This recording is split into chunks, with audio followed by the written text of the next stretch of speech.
Good morning, everyone. Good morning. I hope you hear me well. Welcome in this plenary session. Thank you for being on time. It's 9 o'clock. It's normal that you don't see your camera activated or activable. It's normal that you don't have your microphone activable as well. This is a webinar mode session, so we will only allow those who are supposed to speak to be able to speak. Nevertheless, during the session that is going to start now, you have the opportunity to do two things. The first thing is if you have a question that you want to display to some of the people speaking or to the panelists, there is a special little thing that's called Q&A, sorry. So that is where you go for your questions. But if you have reactions or you want to comment on what's happening and it's not a question, you can go in the chat and say whatever you want to say. So questions go in quick Q&A and the chat goes into the chat.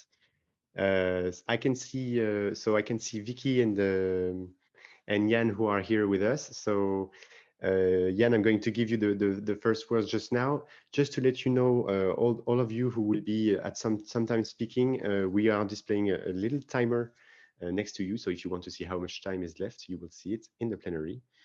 And so Jan, the Yes, floor good is morning, yours. Olivier. Yeah, so Jan, you are CEO of ERN and coordinator along with Anna Cole of the Rare 2030 project. Here you go, the floor is yours. Thank you very much. And good morning to all participants this morning. On behalf of the partners conducting the Foresight study, it's a great pleasure to welcome you on this online event. In particular, the participants attending for the first time one of the events of the Foresight Rare 2030. So today is the culmination of and synthesis of the 4 parallel sessions of discussions which we had with ERN coordinators, patient advocates, and hospital managers on the next decades of ERNs in order to prepare and design the optimal policy options. So this morning we will hear the perspective of the European Commission, the perspective of the European Parliament, and also of the Board of Member States. And we will discuss with representative of ERN coordinators, of EPAG, patient advocates, member states, board of member states of ERNs, and European Commission on the 4 topics of our previous sessions: the governance and strategic positioning of ERNs, integrating ERNs in national healthcare systems and frameworks, the role of ERNs in the virtual care delivery and the cross-border healthcare, and ERN's research and data ecosystem for the future.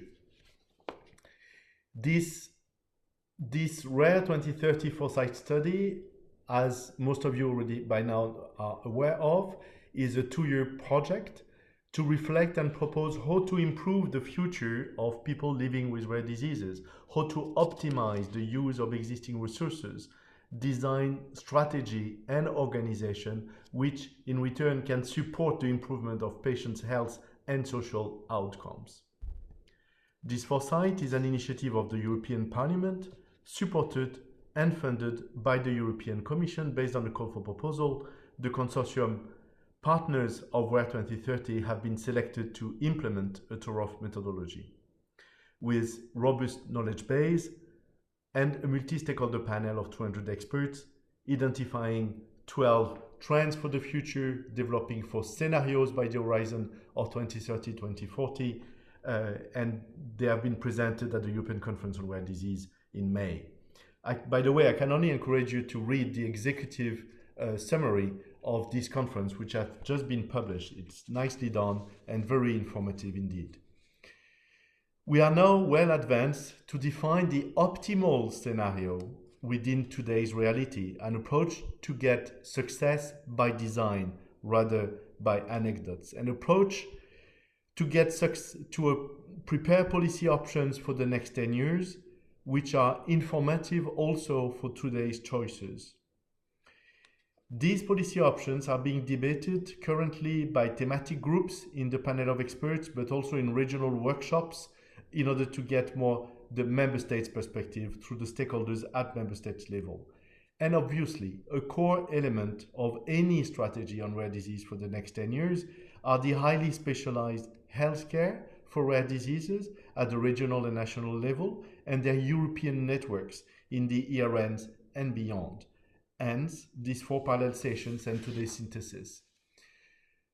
Surely, you have all worked already on strategies for rare disease in the past, and that's probably why you're here today again. And what is important is to recognize that many of those successes were supported by a European policy framework. In particular, the legislative framework made up both of, I would say, hard regulations and soft legislation. So the hard regulations, you know them, is the EU pharmaceutical regulation on OMPs, on orphan drugs in 2000, the pediatric use of medicines 2006, the advanced therapy 2007, and we see now the fruits of this legislation coming in, and further, the Commission communication to support the implementations of these regulations. But that's not the least, because there is also the EU Directive on Cross-Border Healthcare of 2011, which is the roots of the European Reference Network launched in 2017.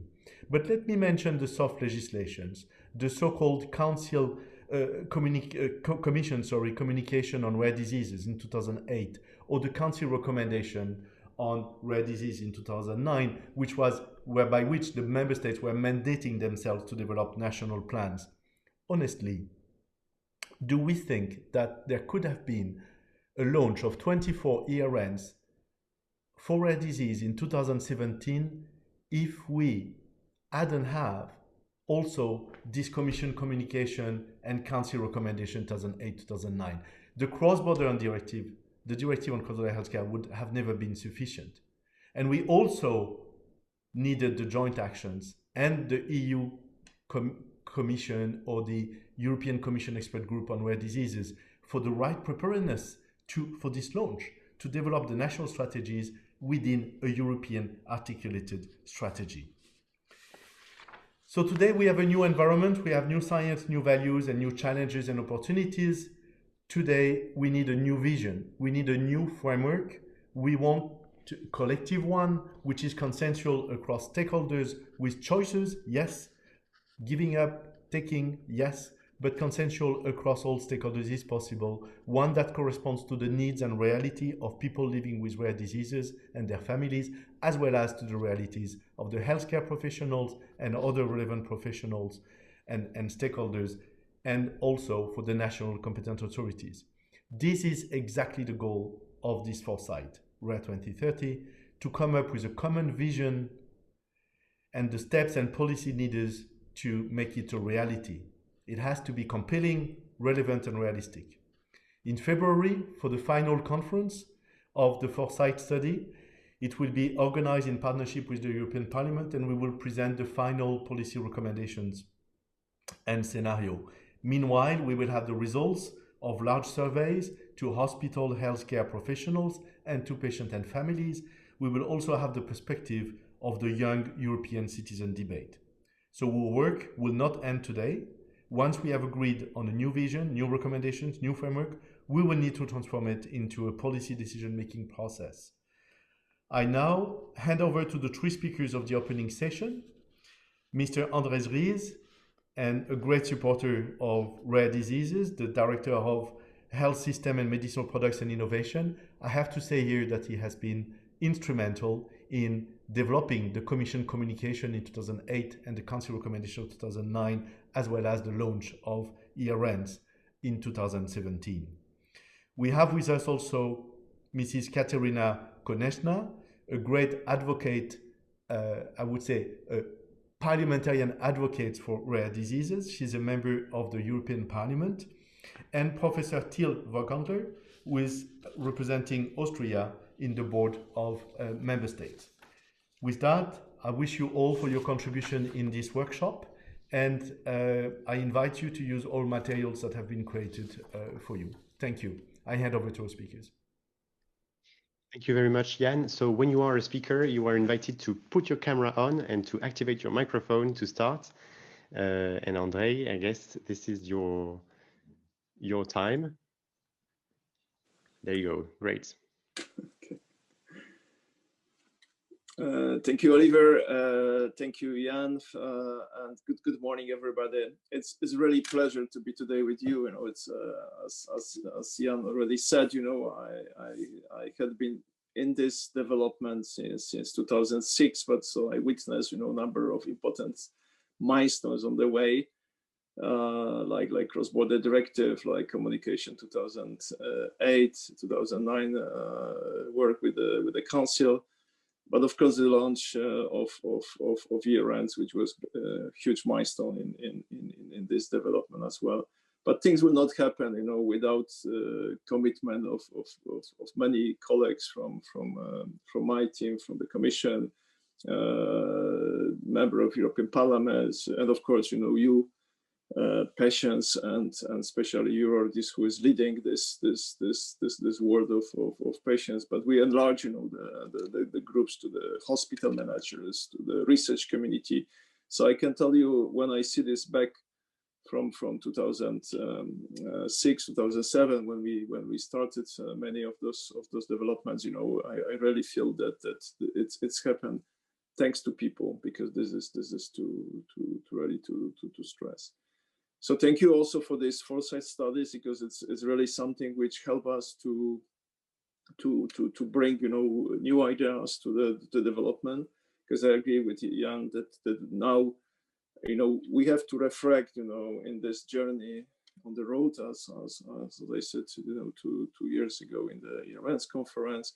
You know, we are in the not only prototype phase, because we passed this phase, we are now have this prototype version of ERNs on road with number of challenges, and we have to look for the good solution. So turning to the concrete areas of recommendation and you work on the foresight, and I think I would like to stress a few issues. So welcome basically the selection of the topics of those recommendation and highlights you put. It's a for sure clear need to assess and address as well the main trigger of the smooth functioning and development of ERNs, and how they can bring additional benefits to the patients and medical communities. Stress, it's important to stress that all actors should collaborate, not only on the European level, because I think we found a way how to work on the European level together, but also national level. We should look for the financial implication and of course responsibility of each actor. So looking for the future,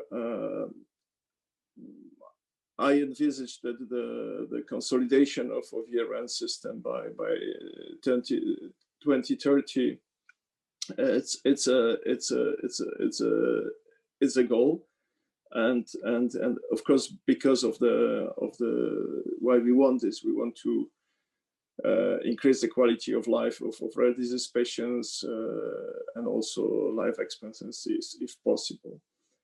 To achieve those goal, you put this in the 4 pillars. So I would like to refer to each of those 4 pillars. So the first pillar of accessibility. So for me, the current system sharing the expertise is lacking the often link to the national level. As I said, we build number of projects, number of IT platforms, knowledge sharing ideas, but to really bring them to the national level, to the patients, you know, in all countries and all places where it's needed. We need better involvement on national level, and here, of course, we know we should respect subsidiarity principle and so on. But I think we already have a number of experience. It may work, so we have to make sure that it should be done in all countries across the Union. So the other question is, you know, how far the referral system can work. You know, this is what we feel that is important, that the patients arriving to the GP with a problem, often without no diagnosis, find a way to national system, but if needed, also can reach the European level and the ERN's network. So we see the enlargement of networks is a way to go. Recently, we assess, you know, hundreds of new centers. We hope that they will join soon. We have also assessed number of affiliated partners. They also are in the system. So we are, as a Commission, we are happy to support member states with all these journeys. We are looking also for instruments that can be effective, and we discuss this both with ERN's coordinators and member states board beginning of summer. The second important pillar, as we often say, we would like to invest in knowledge and generation and professional capacity, because we believe in the sharing knowledge is value for networks, is value for patients, is value for professionals in research. So this is the question of how this expertise can be shared, overcome the geographic barriers. I think the COVID showed that as we do this today, we can really use webinars, we can generate number of ideas. The question is openness of the community, interest in developments, interest in research. So coming to research, there is a huge development, you know, in the way ERNs can contribute to research. We exercise the new research program in this field. We hope it will continue, but of course the major area of development is linked to data collection and the way data can be used. And we strongly believe this is the investment when we continue to go together, both patients, clinicians, but also researchers. And there's full support from the European Commission. And often we use ERNs as a good example of this investment. So European health data space is the next milestone for this development. And finish, there is of course, the next four pillar we see as a one we should focus: the health system efficiency. So we strongly believe the ERNs and the system as whole, with complexity existing in the difficulties we face, can help with a cost-effective way to support patients and create additional value and benefit for the European and every patient in Europe. Thank you very much, and good luck. Thank you very much, André. Thank you very much, Katarina. The floor is yours. Thank you very much, André. Yeah. So thank you very much, and I welcome everybody here. So, ladies and gentlemen, I would like to also welcome you to this conference. Let me first thank the organizers for the invitation. Because European reference networks are the crown jewel of the common European health policy, and wish it would stay that way also for the next decade. Not so long ago, we didn't know how the ERNs would be funded in the next financial network, and together we were worried about their future. We certainly haven't won yet, but hopefully brighter days are ahead of us. As many of you know, I'm directly involved in the negotiations of the new EU4 health program, which we'll vote in next plenary session. And in these negotiations, I promote the idea that ERNs should be reinforced, supporting the creation of a new ERNs to cover infectious diseases, complex pregnancies, and the rare and complex mental health diseases of communicable and non-communicable diseases, including cancer. I believe that the development of the parallel network of centers of excellence dedicated to these different diseases is a better solution. However, my idea for the future of ERNs is the ERNs will work together and connect more deeply with all of these new networks that are being built across the EU or will start to be built in the near future, such decenter or new HTA governance structures. Knowledge from ERNs should reach the national healthcare system. The future lies is stable and permanent financing and in stronger involvement of patient organization. However, this deeper involvement comes at a cost, and there is need for greater professionalizations of this organization, changes in the structure of their funding, and greater work with the conflict of interest that this funding model brings with it. Dear colleagues, I must say that I really consider you to be my colleagues. A huge amount of future work awaits us, and I'm looking forward to it. Thank you for the invitation, and now I would love to hear what you think about the future of ERNs. It will be for me very, very important, and I promise you that your words will be heard, and I will tell my colleagues in the European Parliament, because we are in the beginning, as I said before, and in next plenary session we will vote about EU health program, and but then we waiting to trilogue. It not will be easy, but I'm doing anything what I can do that our common aim will be on the well way, and I think that together we can do it. Thank you very much, and I'm now really looking for hearing your vision and your points where we are and what we can do more. Thank you very much. Thank you very much, Katarina. And of course, I invite now Till to go on. So, Till, the floor is yours. And you can put on your camera, because otherwise we don't see you. That's the point I wanted to start with. So thank you very much for inviting me here. I'm talking from home because we have a national holiday today, and I use a computer that accompanied my work for rare diseases since 10 years, but this computer doesn't have a camera. So I'm sorry that you just see my name there and can't see my face. That's a technical limitation here.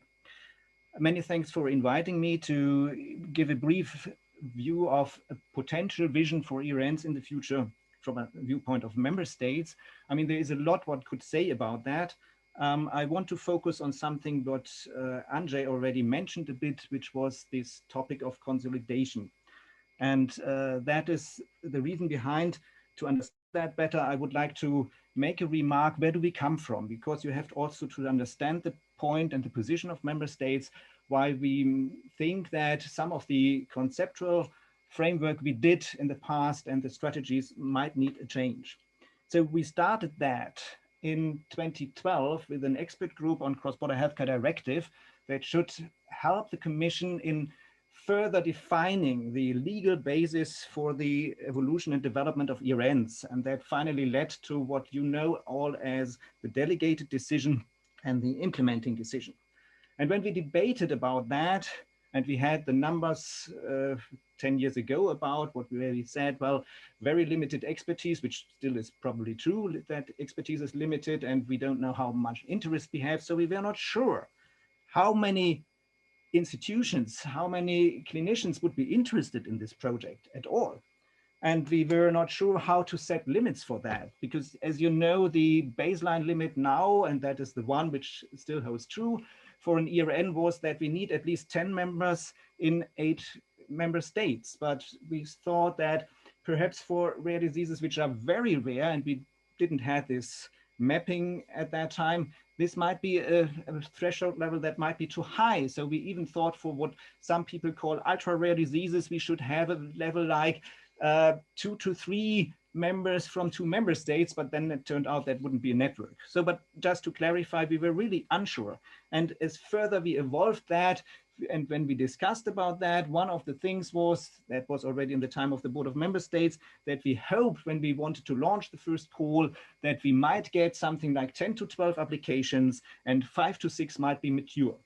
So that was also an idea where we thought then, going with this evolution of these networks, we can also somehow adapt the process and that was somehow our idea. Things, as you know, came completely different. The first call, we had 24 networks, we had 950 members. And the second call we had, this is of course not finished, but numbers are around 800, more than 800 new members, full members. And I'm not talking now about associate national centers. So that is, on the one hand side, a very good thing, because it shows there is a lot of expertise in Europe and there is a lot of interest in that. But there's also a point where it just gets a bit more risky, and that is that we are at the border, or perhaps beyond the border, of manageability, of operationability of networks. At least we come close to that already now. And that also questions sustainability. And that means we probably really have to rethink a bit that.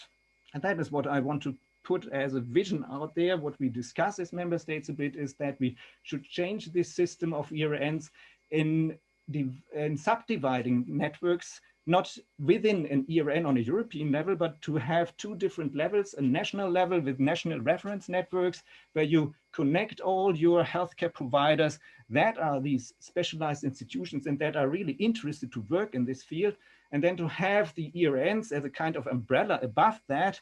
And from each of these national networks, for instance, you could send 1 or 2 members that could be consistent members. You could also think about kind of a turning wheel, that for some years it's center A in a certain country, and then for some years it might be center B. So that is also more balanced within a member state.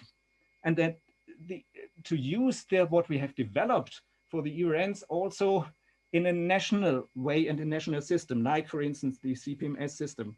And that brings me to the point that this also, of course, has some challenges, because it means we really have newly to think about what are these type of centers.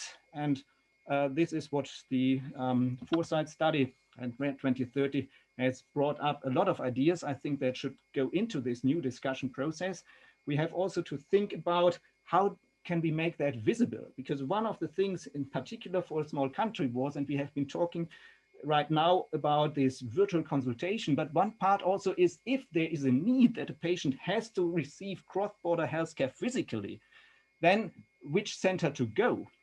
And therefore we need the visibility, in particular in countries like my one, which has a very strict federal system and a very strict social security system behind that, which is finally responsible for payment. They want to know what kind of center that is. And if we build these new type of national reference networks, and then we have the connection in an ERN umbrella type, we need a way to make that visible. And we need also a way to demonstrate for the public then this slightly changed system, that the first level could be the national one, and then we go for the European one. And these challenges we really have to discuss about. And this is what I think is one vision you can add here from the viewpoint of a member state. And I'm happy now to follow and to discuss things with you in this framework of this conference. Thank you. Thank you very much, Till. Thank you. So I'm going to head the speech to Victoria in a few seconds. But first, for all of you who are listening to us, just to give you a little time frame of what's going on this morning. So now that the opening is done, we are going to go through a session of recommendation about governance and ERN integration, to make it short, followed by a panel discussion with reaction. You will have a short break around 10:30, and then we'll go over the same process with recommendations regarding virtual healthcare and cross-border care and research and data around ERNs, followed by a panel discussion. And you should expect a closing by noon today. So I invite now for the first recommendation session, Victoria to head in. Hello, Victoria. And can you hear us? Can we hear you? Can you say us hello? I can. Can you hear me okay? Yay, perfect. Okay. Can you see my slides? So Victoria, you are a Rare 2030 partner and rare disease policy manager at Newcastle University. Thank you. Can you all see the slides okay, Olivier? Yay, we can see it. Okay, perfect. So good morning, everybody. As Jan explained, this is a simple structure showing the staggered ERN event that we've been organising over the past 6 weeks, which so many of you have been involved of. We especially welcome those who are new today, because you're coming for the highlights really, which is this bit in the middle, our kind of pulling together plenary session. So these were the 4 sessions that we set up, and they were very much working sessions, and each of them was steered by a number of key strategic questions. And these questions really came from the ERNs themselves, actually. We asked them, what are the big questions, the big ambitious things that you want to discuss? So these are the sessions, and we had in total 79 participants across these working sessions. Quite a lot of you joined all of these, which was amazing. Some were only able to dip in and out because it's a very busy time of year.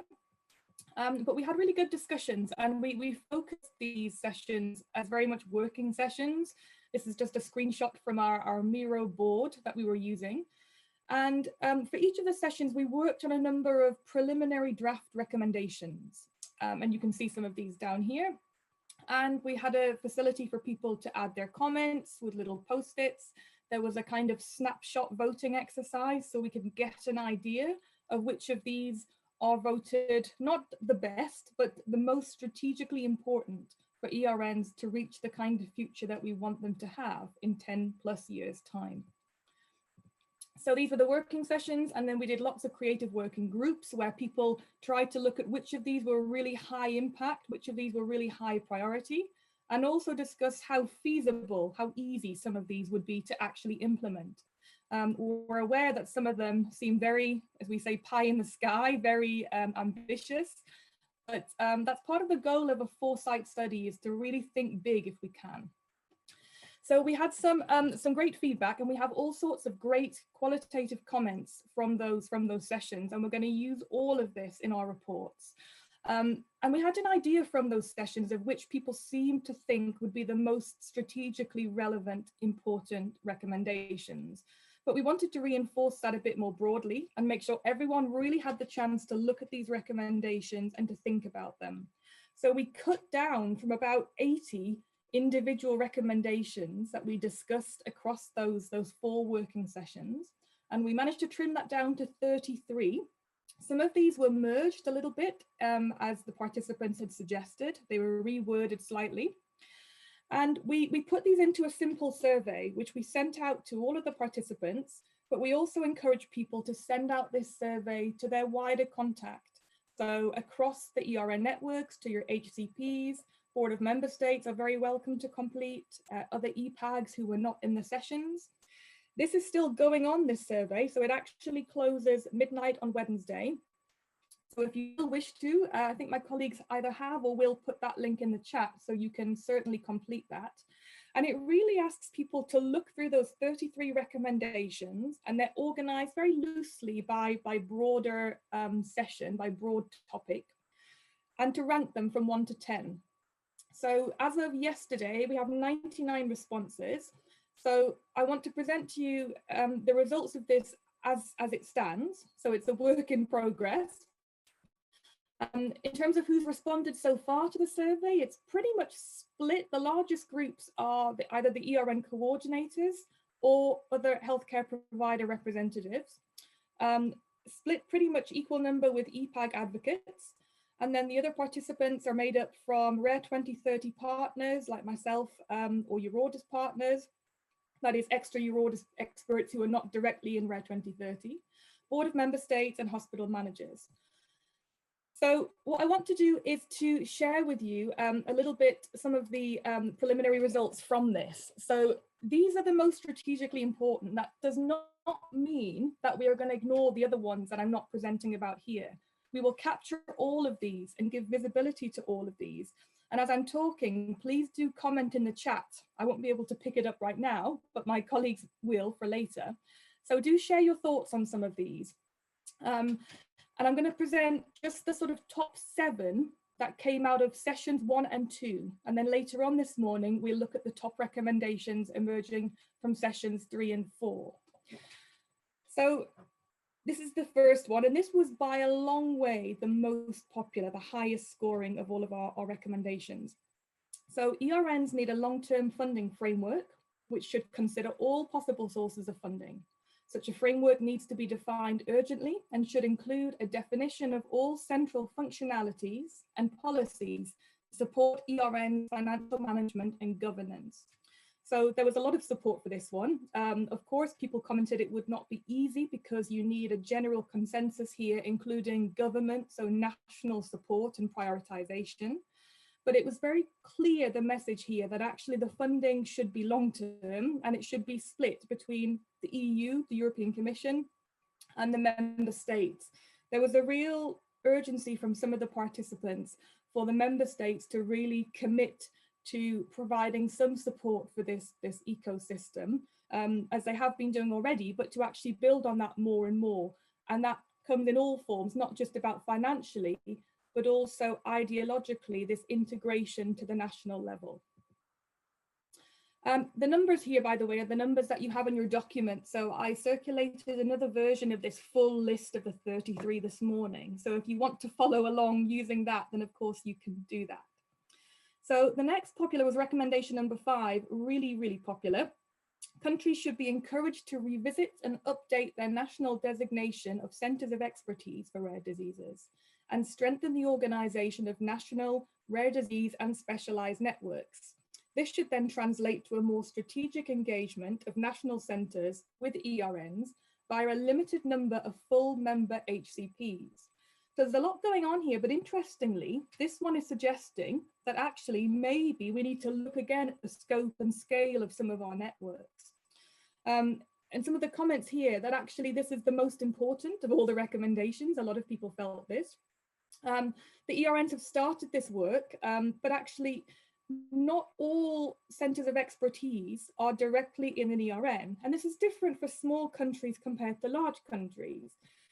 But we have to remember here that actually the concept of an ERN was never that it should involve all centers with, say, renal expertise all across Europe, or not directly. A lot of people envisage that actually the full membership would be limited to a strategic group of centers, maybe 1 or 2 per country, and they would then network very closely with their other well-designated and very visible renal centers in that country. And you would have this bi-directional link, but it would mean that not every center that has expertise is directly involved.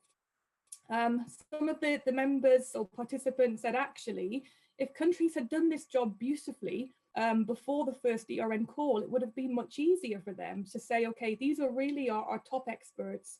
These have been designated and marked against some direct criteria. So this is what we're going to be, these are the centers we will put forward. But of course, we live in a world where you know, the ERN call came along quite suddenly, and there was so much work around that from the member states as well as the applicants. So it's understandable that things were not perfect, shall we say, back then. But there is generally a really strong drive for us to revisit this in our countries, to really look inside and outside of ERNs where our expertise lies. And as we've said here, perhaps even think about changing the scope in future. So again, if you have comments on these as I'm talking, please do note those in the chat. Next, number 6, ERN should develop clear and transparent rules for patient engagement, adequately supporting the involvement of patient organizations and representatives in the different activities, and fairly compensate the representatives. So a few participants said actually they expected this to be lower, and this wasn't just from the patient advocates as well. So people were very glad that this was actually really highly rated. Some suggested that maybe the Board of Member States could help to define some sort of rules or good practices here, because the feeling is that patients are involved in different ERNs in quite different ways. Number 7, the EU EC should provide coordination funding to the coordinating HCPs, but the Member States EEA countries should provide a small amount of money to each national centre affiliated centre within their national territory, providing they meet performance and impact indicators. So this came from the view from a lot of the participants that actually in some of the larger networks, not all centres are really participating as strongly as they should be to this. And the main reason given is that, well, they have no funding to do anything extra. So this is really about, okay, the Commission continues to support the central structures, but that countries more and more provide dedicated support to their national centres to do what they need to do within an ERN. And I think it's recognized here implicitly that actually there's a certain, quid pro quo here. There's a performance expected. So it's part of building up this trust, which I think Till was discussing earlier, that if countries can really see the impact that ERNs are having and how it's helping their national centres to upskill and to improve their outcomes, they should therefore be more likely to provide some funding or some other support to help them do what they need to do. And we talked about the difficulty here, of course, with the shortage of public money that we have, the concern of health ministers. We had comments around the French experience, which of course is quite advanced when it comes to national networks for rare diseases. That really, if you want those HCPs, those real centres of expertise to perform, you have to give them some baseline funding. Number two, the realistic costs of network coordination relative to the activities of the ERNs should be established and coordination funding provided on these grounds.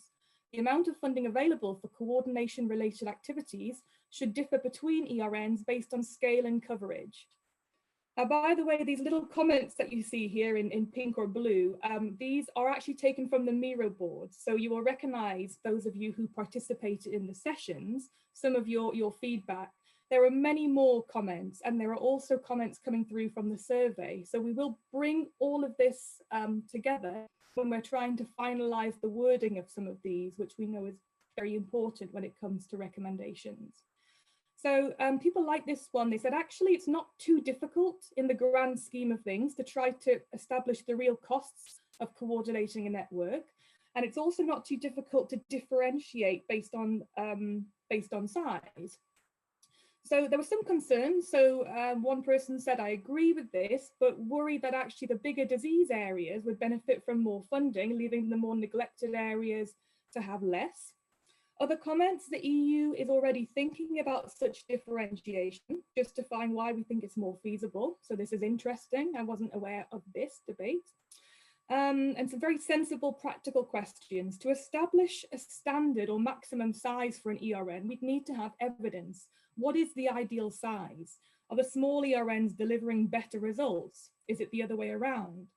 We don't actually know what the ideal number is for a network today, but most people agree that the coordination funding as it stands is not such a lot to govern huge networks with so many centres.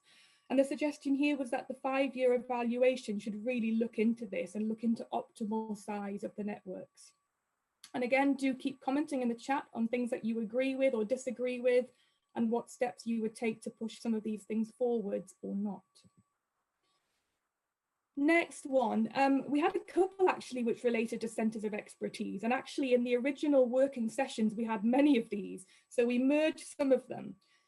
So the first one was really about countries looking more at their expertise, revisiting what expertise they have for rare diseases, and using that to somehow tweak or change the way in which they actually engage with ERNs by maybe limiting or reducing or increasing their number of centres that are directly part of those networks. This one is actually more about the broader activity at the national level of revisiting that concept.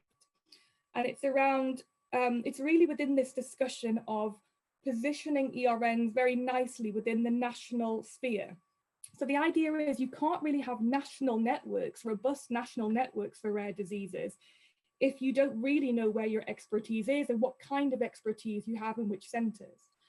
So the concept should be revisited. Countries should ensure that they designate all such centres in a comprehensive and transparent way. That was really important, visibility. So you should be able to go to a website in your country and see where are all your centres inside an ERN or not. And this should demonstrate, therefore, how the ERN centres and the affiliated centres fit within this wider national network, this wider picture. Because the argument goes, until you have that, it's really hard to actually figure out how patients should and could move between those systems. People were generally supportive of the USAID quality criteria from 2011 here, which stipulates what a centre should be or should do to be considered a centre of expertise.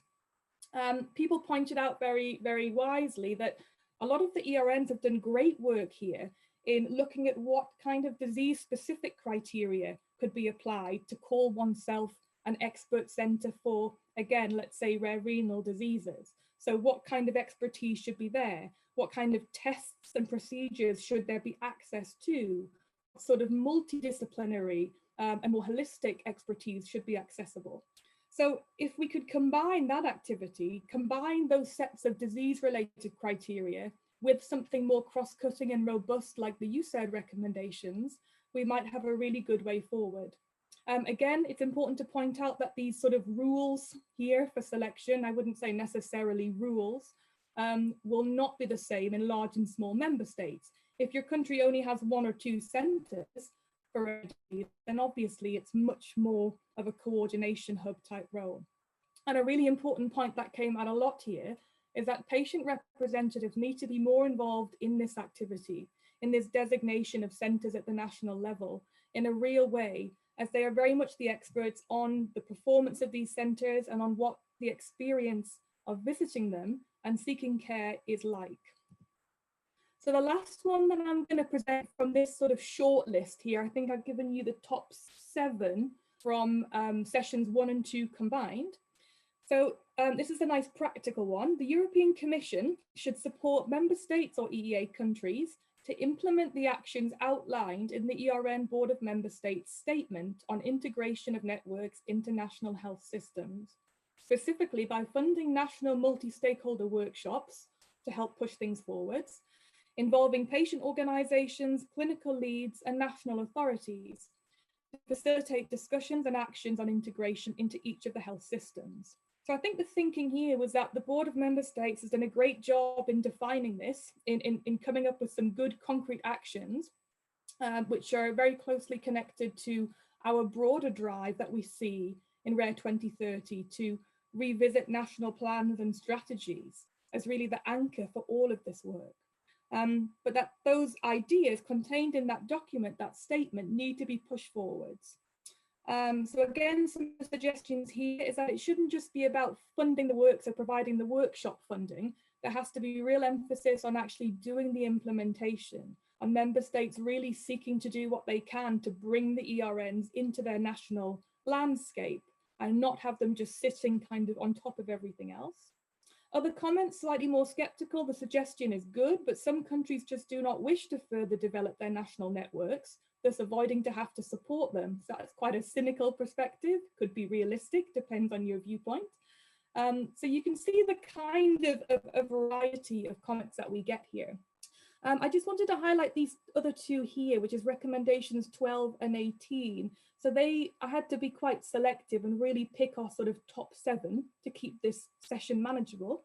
But these were also scored very, very highly. And it has to be said that actually the recommendations relating to sessions 1 and 2, so around governance, around the strategic picture, and around integration to national level, actually scored considerably higher than any of the others for sessions 3 and 4, which is really, really interesting. Maybe people feel that, you know, for the big picture, that's perhaps where we need to be looking. So just to give you these in the back of your mind, these were around the definition of national referral pathways, and they were around national stakeholders finding a way to bring the knowledge of the ERNs into their wider health and social systems. So the social side is really important there as well. So I'm actually going to end there because I think that is my 20 minutes. And we're now going to move into a slightly more dynamic exercise rather than me just reading these off to you all. We have assembled a little panel, which is going to be chaired by Luca Sangiorgi, who you all know is the coordinator of the ERN bond. But Luca is also one of our very valued Rare 2030 partners, so is at the heart of this. So Luca, I'll hand over to you to just very briefly introduce your panelists, if you would, and you'll be able to see them all popping up on the screen. And then we'll leave it to you to stimulate a little bit of debate and some reactions on those recommendations that you've just been hearing about. Thank you, Vicky. Well, thank you for the great introduction that you have done. My work now is really easy.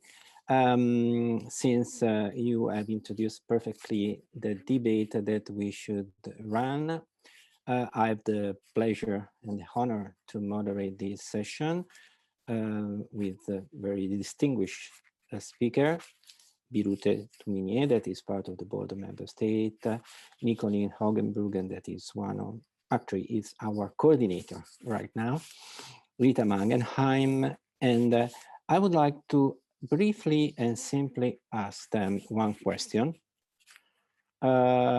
And then I really would, I want to interact at the end of the Q that you will do answering to this question. So the simple question that I would like to ask you is, would you care to share your views on one of the highest rated recommendation and propose what we should do to try to get there?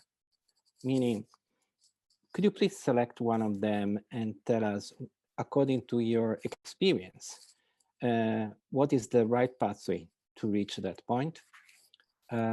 Let's start from Birute.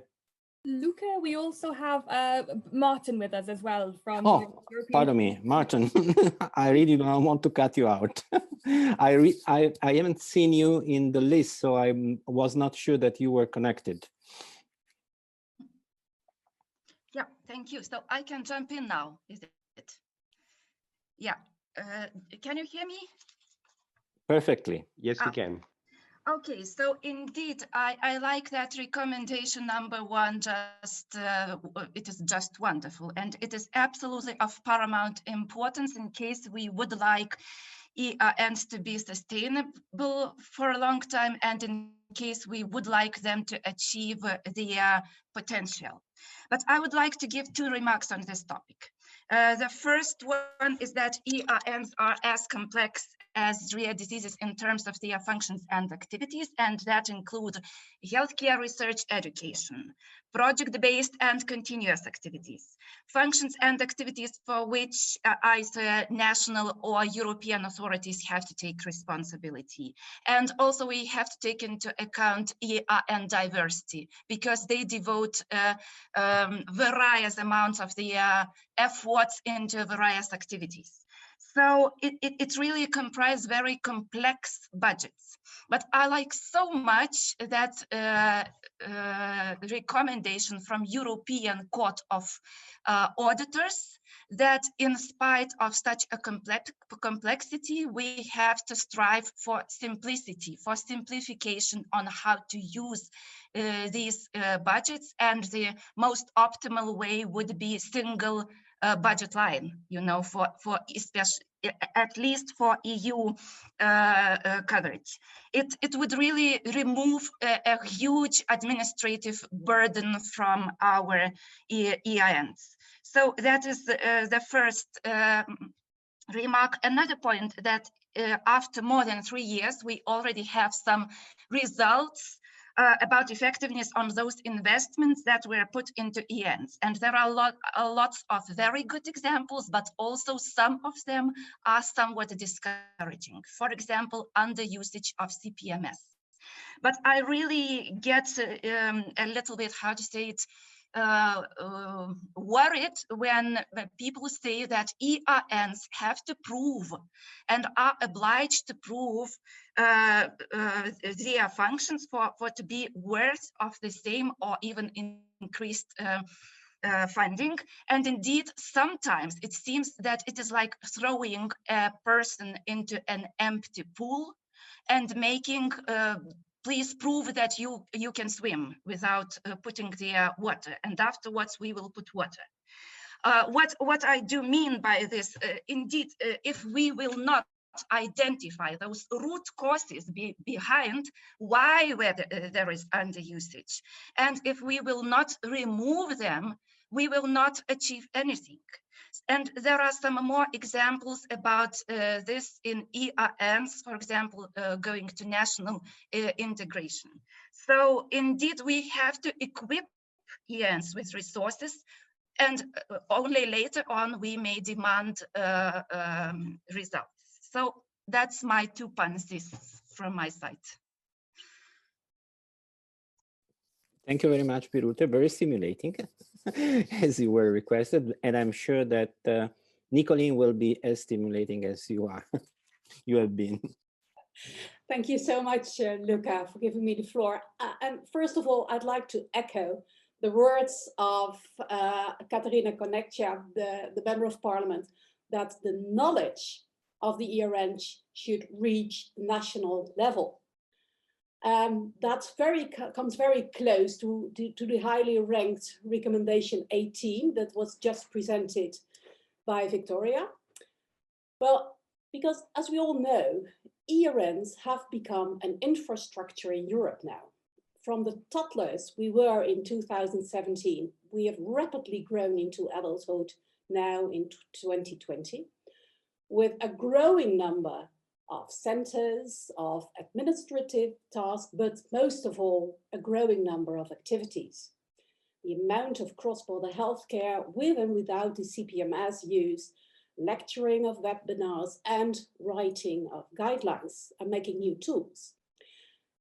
This makes it very needed that member states are going to define a mechanism to disseminate and utilize the knowledge and evidence generated by the ERN, because that would give a boost to the wider health and social system in each and every European nation. I would like to give an example with the guidelines. Most ERNs have been writing guidelines. We already, in my ERN, I'm a coordinator of ERN Genturis, we have finished now 2 guidelines and we're in the middle of finishing more. We know that we can learn from that. When each and every member state in Europe would start using those guidelines made by ERNs, we can learn from it, we can evaluate its effect, we can optimize them. And such a process has shown in the past to be most effective in improving outcomes and prognosis of individual patients. So that's why I love recommendation 18. And I think that the first step might be to start a communication between the national ministries of health with national representatives of ERNs and representatives of national professional societies. I think that it's a small step with a huge impact. Fully agree, as you can imagine, since many ERNs are in the same process as you have clearly described. And I think that this aspect of embedding what ERN are creating in the national context is going to be a long work, but it's mandatory.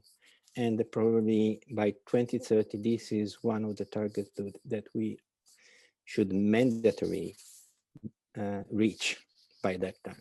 But I really do not want to close the discussion, and I'm asking Rita if Luca, can I interrupt you just 1 second? Sure. From our side, we receive comments on the chat, and I think sometimes some of the people send a comment only to the panelists. So it's just us who is able to see it. Don't hesitate if you want everybody to see your comment when you send the recommendation to send to the panelists and to the participants so that everybody can enjoy your comments. Thank you. Thank you, Olivier.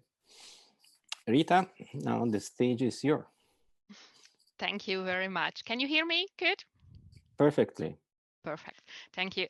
So I absolutely agree with Nicolene. So we are in the same ERN.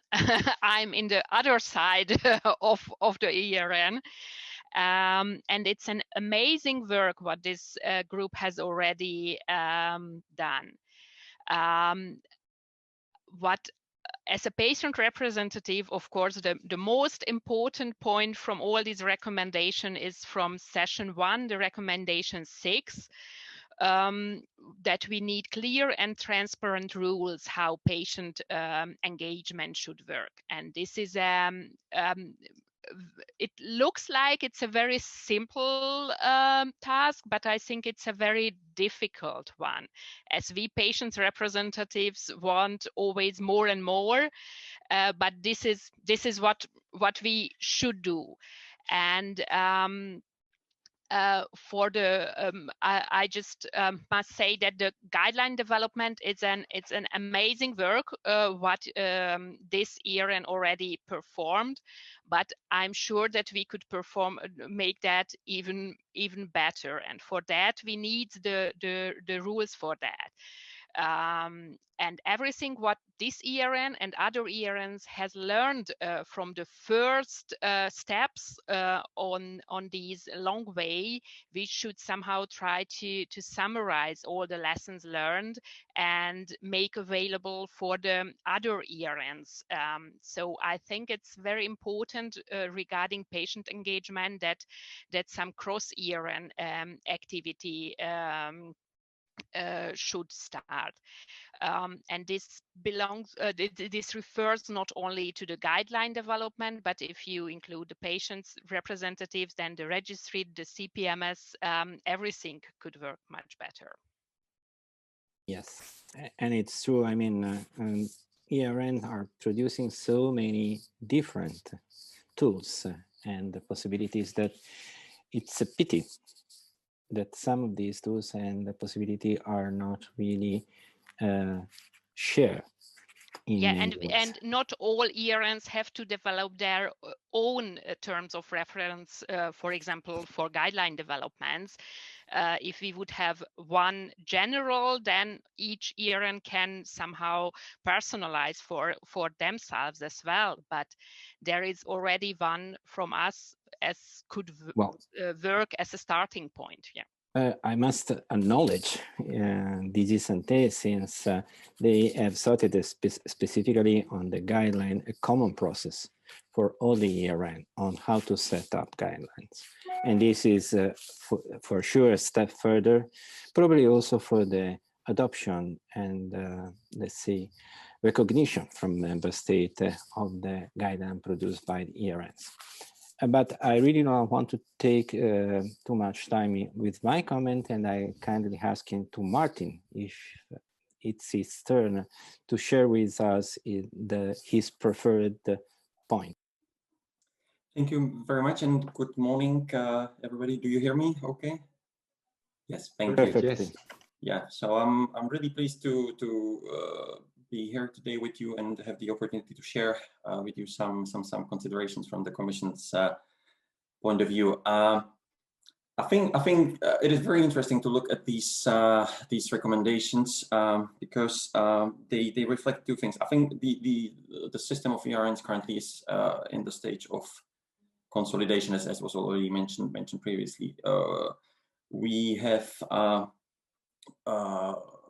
proceeded with enlarging the ERNs, both in terms of the coverage of the diseases covered and the healthcare professionals, healthcare providers involved in the networks. So also now with the affiliated partners, we ensured wider geographical coverage of the network. So really now we are getting to the stage where further enlargement, except for a few very specific areas, such as for example, the rare infectious diseases, which were mentioned also before. But apart from these specific cases, probably the focus now from enlarging should move to consolidating the system. And I think it is very interesting to see now in the recommendations that what is very much, I mean, recurring is the reference to the national level. So we made important achievements at the European level with establishing the whole system, but I think now we really need to focus on ensuring the right interplay between the European level and what is happening in the member states. And I think it is also important to emphasize that we are not starting completely from scratch in this era. There is the statement of the board of the member states from 2019 that identified important areas for action in integrating the ERNs into the national healthcare systems.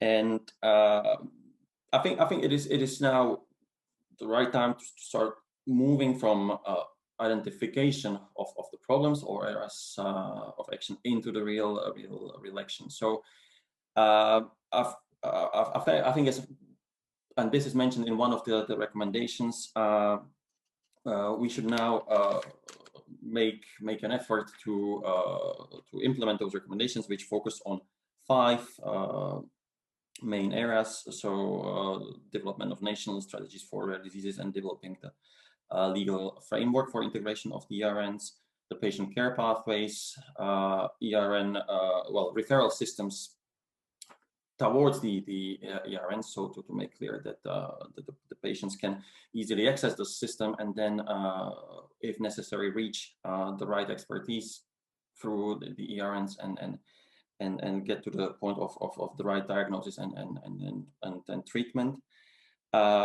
Dissemination of information on ERNs and support by the member states to the ERNs. So in order to support the member states in their efforts and in their work on these actions, we are currently in the Commission considering what would be the best way of doing so. We are currently considering supporting a joint action on the integration of the European reference networks into the national healthcare systems, and in this way bring the member state experts and the member state authorities together with all the other relevant stakeholders and allow them to exchange in their experience with implementing these recommendations from the board at the national level, developing some blueprints or best practice guidelines where possible, and hopefully, I mean, in the long term, I mean, so this we will and ensure that there is a right balance and the right interplay between the European level and what is happening in the member states. Thank you.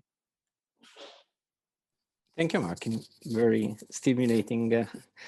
So theoretically, we have 2 more minutes, but I will kindly ask to Olivier and Vicky if we can get a little time more, because I would like... In fact, Luca, you have, if you look at the slide where we see panel discussion, you have a little timer and there is 17 minutes left. So you have a little time. So I was referring to the preliminary agenda, so probably something is changed in the meanwhile.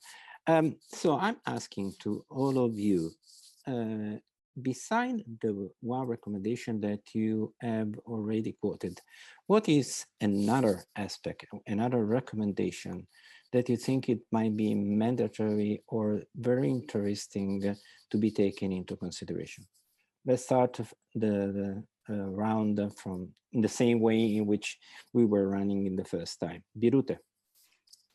Yeah, I just actually have to recognize that I have some troubles with these recommendations, because in a way it is like what, how, and even more expected outcomes in one mixture. So may I please just go to some other recommendations and to explain why? Because recommendation 5, it was also rated very high and it states that, yeah, it is here, that countries should be encouraged to revisit and update their national designation. Yeah, so actually it is very important to define very clearly where are we going and how to achieve that in the best way. And of course, quality of centers of expertise is of crucial importance to the overall performance of ERNs. But I cannot agree with that national authorities are in the best position to develop and apply standards. What do I mean? Actually, maybe they even already did their job by designating centers of expertise first and endorsing members for ERNs second. And we really know what are the outcomes. In many ways, they are excellent, very good, but sometimes not so good because we still have inequity according to quality assurance at a national level.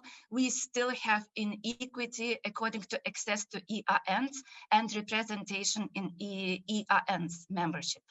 So maybe, and there are means, of course, for that, like Article 12 in implementing decision that allows ERNs to stop membership for centers who do not conform anymore to the criteria. It is a time to give a job to professionals. And we have lots of excellent examples in other common, for example, diseases like cancer, or SC recognition. Yeah, you know, and professional organizations, they also establish standards. There are ways how to refine ERN membership, how to ensure quality assurance. And indeed, it is in the best actually interests of ERNs that every ZIA member is performing to the best, because it influences the overall performance. So it is just about this, and there are some other, for example, regarding national integration. Again, it is so much important, and we know, and thank you so much that you mentioned those 5 areas. But what are those best places and best means to do that? And maybe workshops is just one mean, but not just among a long list of all those. So thank you. Birute, if I may have a little comment, and maybe also Nicolene can provide some vision on this. But in our experience, sometimes it's simply a periodic revision of the center that have been designated, according also to maybe some feedbacks that ERN coordinator can provide, including the real participation to the activity by the center that have been designed, could be one of the aspects that may allow centers that are maybe too busy to participate to the ERN activity to be put aside, and centers that are more willing and more available to participate to the activity and that eventually have not been selected in the first or second round to be part of the ERN and to be more active in the ERN. But this, as I was mentioning, is a humble proposition. And maybe Nicolene, before you present your favorite point, I really would like to also to get your opinion on this. Yes, thank you so much, Luca and Birute, for these thoughts and ideas and sharing these with us. I think that making a national mechanism of integrating ERN's activity at the national level is really key. Because when you do that, it might not be needed that each and every expert center is a member of an ERN, because that may make it unmanageable. But that needs to be done at a national level. So I would like so much to invite the Board of Member States members to connect with the ERN coordinators and connect with their national societies, professional societies, and patient representative societies in order to make such a mechanism, because it won't be easy. We'll need all our energy and all our thoughts. So I think that's key. And of course, next to when you look to the recommendations from a helicopter, you see that it's 2 main themes. One is integration into the national healthcare system, and the other way is payment. We really need to have a realistic support for ERN activities, both for professionals and for patients. And well, I'd like to stress that again.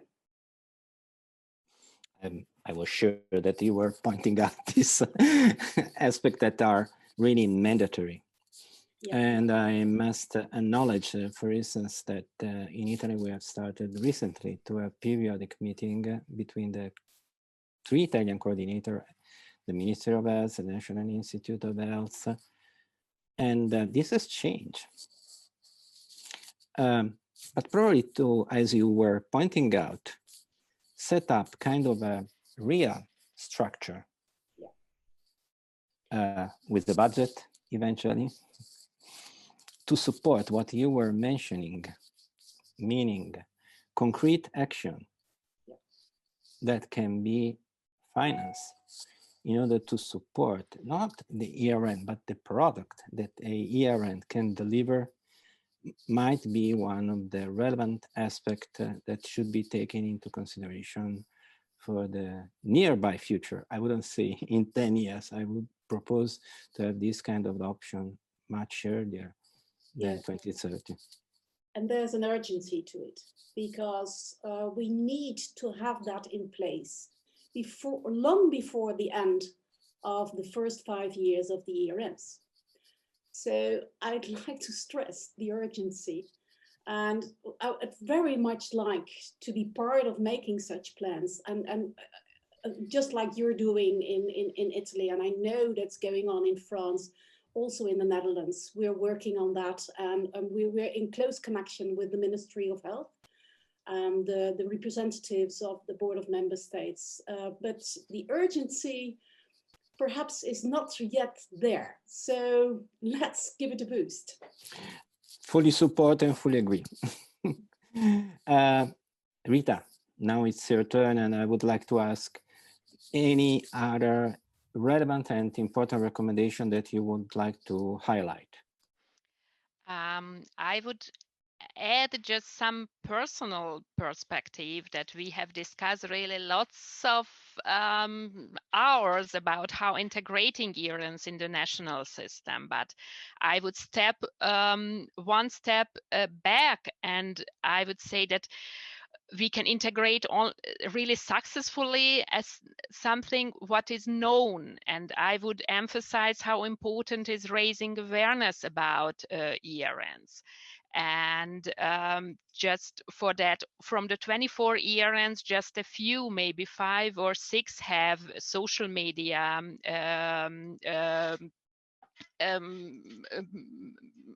groups or pages. So there is no really activities how the medical universities should know about it, how the patient communities should know. This is just made on a very basic level.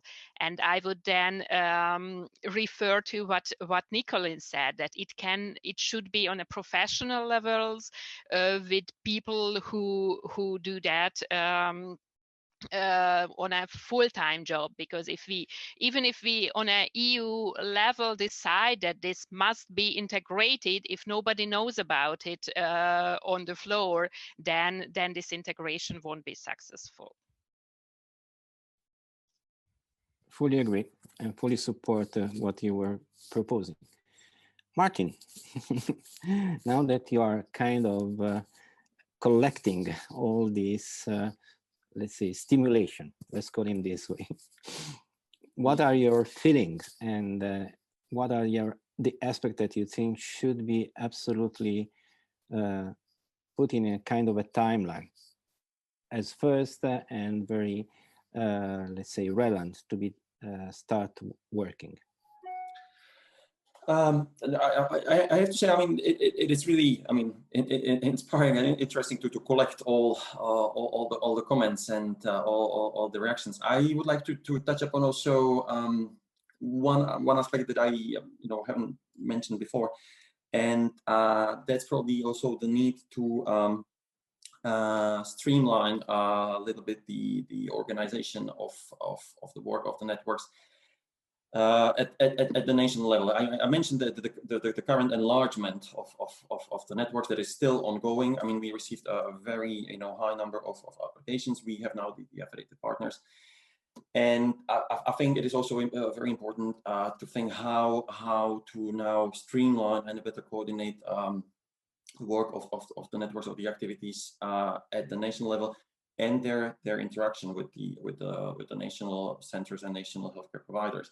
So I see in the recommendations a suggestion for creating a national coordination hub, or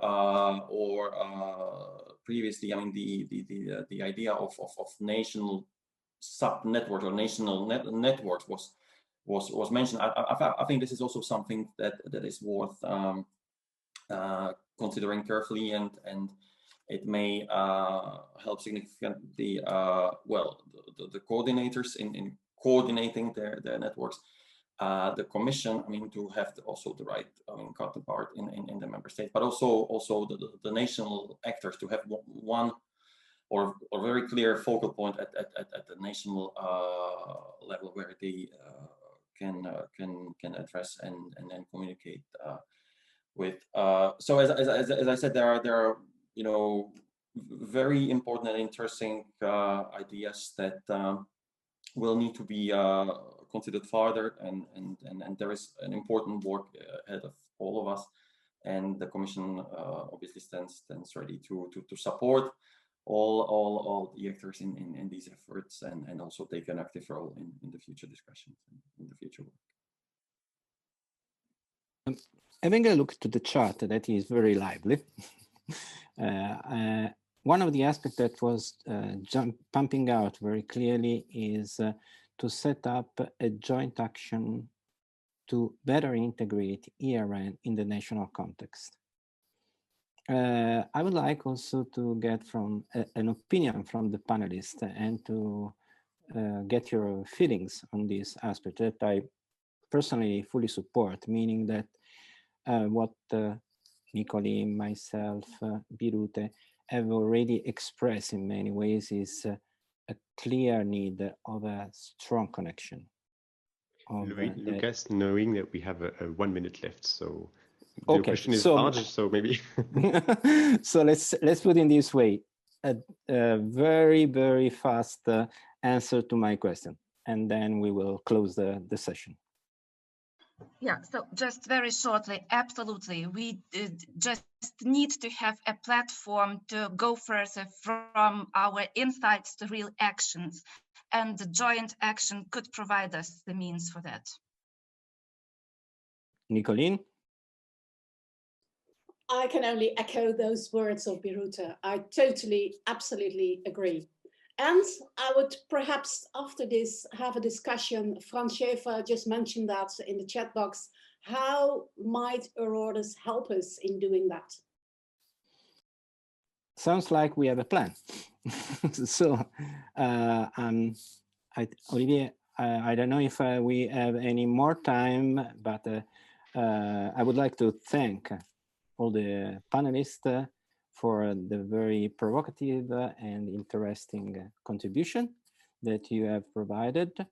And I think that we reached a very important and clear proposal on how to keep on going, and not in a very long time, but in a very short time. Thank you very much to everybody. Thank you, everyone. Thank you, Luca. And actually, one of us was in the dark room looking at all the comments in the chat. It's Matt Bowles-Johnson. He was reading, and I think it's a tough job because there were a lot of comments. Maybe Matt, if you want to put on your camera and just give us a little summary of what you noticed, what is relevant that you want to highlight that happened during the conversation. Hi everyone, nice to see you, and thanks for the great panel discussion.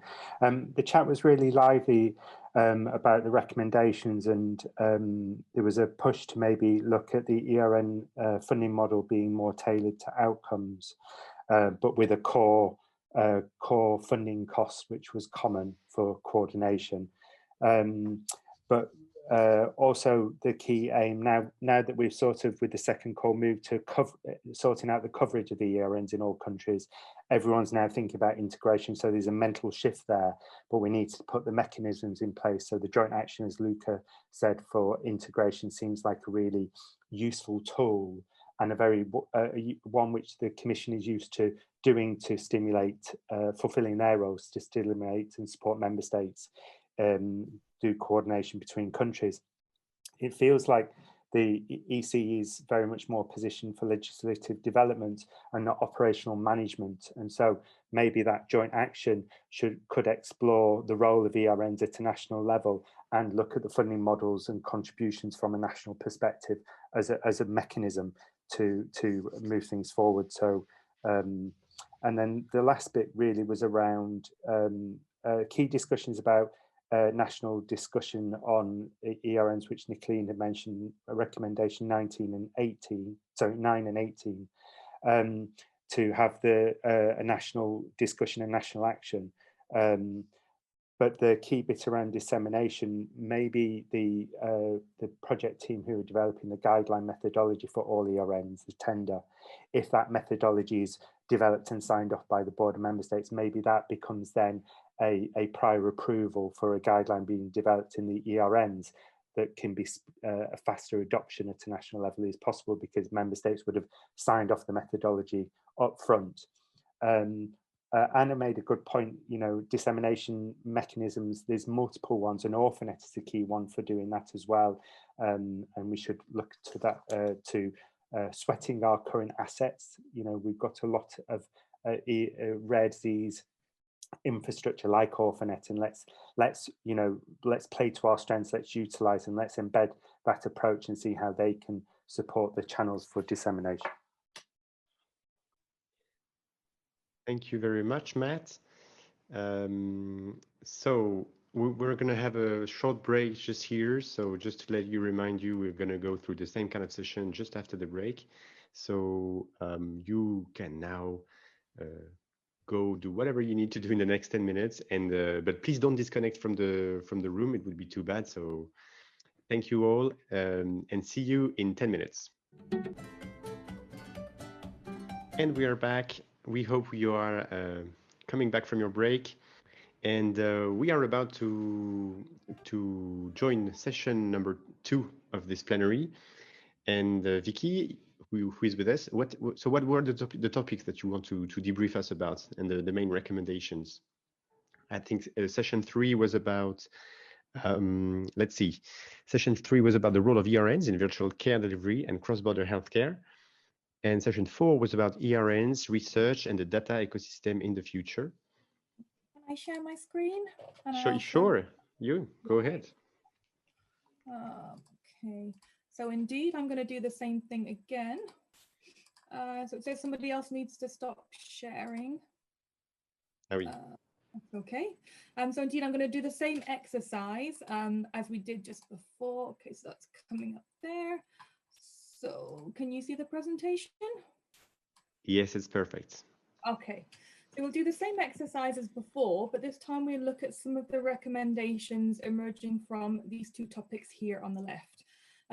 Now, the dividing of this and the reporting back, I'll use the caveats from before. First of all, the survey is still active, but what we've done is combine the kind of preliminary results that we had in the Miro boards and the working sessions with what's coming out from the survey so far from our first 99 respondents that we've had.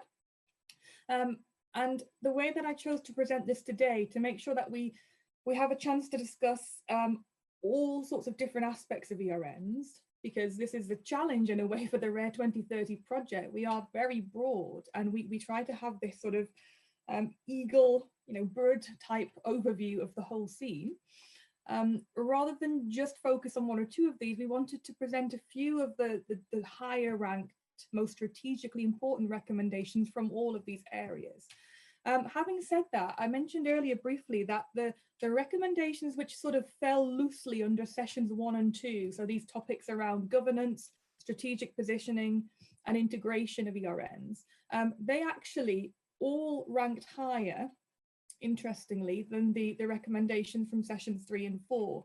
And although I presented earlier our top 7 properly from the first couple of sessions, and I added those 2 italics in there as well, so the one around, you know, implementing guidelines, for instance, I did want to stress that before we go into some of the top recommendations related to cross-border healthcare, virtual care, research and data, there are actually 3 others that technically fit within that first broad category from sessions 1 and 2, which scored higher than the ones I'm about to tell you about. So there's 2 ways you could present this. One is just the absolute list of the top ranked, or you could do what I've done here, which is to take the top, you know, the cream, the top layer of both kind of sets. There are all sorts of ways that we can present this data and analyze the data once the survey is finished.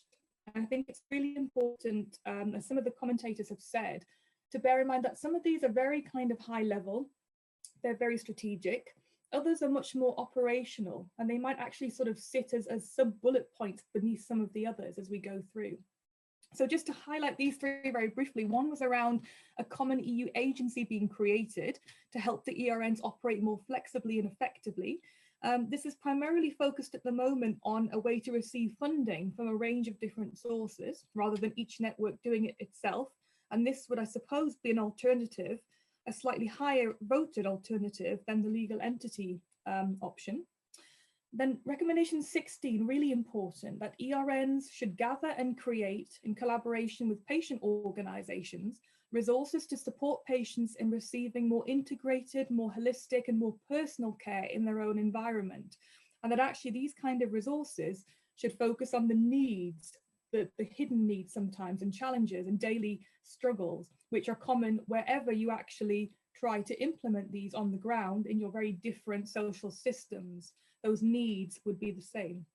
And lastly, really important, and this has come out very strongly across all of our broader Rare 2030 activities and our consultations, that actually renewing or updating national plans and strategies, and we talked about this in panel 1, should remain a key priority for countries, because this is really the glue that in theory holds all of these activities together. So on to our top recommendations relating to cross-border care, data research and virtual care. So number 31, and again, you should have your numbered full master sheet received by email again this morning if you want to follow along. So number 31, ERNs should receive earmarked and adequate is key, funding through European programs to do clinical trials involving centres inside or outside of the networks as required, and to research neglected topics, including rehabilitative, holistic and social research. So there was lots of support. People were quite enthusiastic for this one, said yes, absolutely. And again, these are comments from the working sessions from your Miro boards. There should be more focus on psychosocial issues, on holistic care, and on the impact, not just medically of the diseases, but the broader impact on how patients' daily life is affected. So what are some of the learning implications of some of these? What are the implications for education, for accessing appropriate social care, with the focus being on the needs and identifying the commonalities? So again here, people were quite in favour of ERNs, certainly ERN-led research, so academic-led research, clinical research, being really focusing on the more neglected areas. And this is really important because in the Rare 2030 project broadly, we did all of this work in the foresight process around identifying the kind of future we most want to see in 10 years' time. And this is very much a future in which the needs of all patients are prioritised. So this may mean that for some of the more well-developed areas, where there's already a lot of research and treatments coming along, that actually, curative progress may slow down there a little bit. But we would be bringing up everybody else. We'd be trying to fill those research gaps where they exist. So there was quite a lot of support for that. Again, that the amount, especially if you're doing some sort of a clinical trial, whether it's a repurposing trial or whatever, that would have to be a significant amount, and it would have to be specific for the ERNs to do that. And participants suggested you really need to think about a mix of funding models here. So European programs, lots of them, and also cross-national collaboration between countries.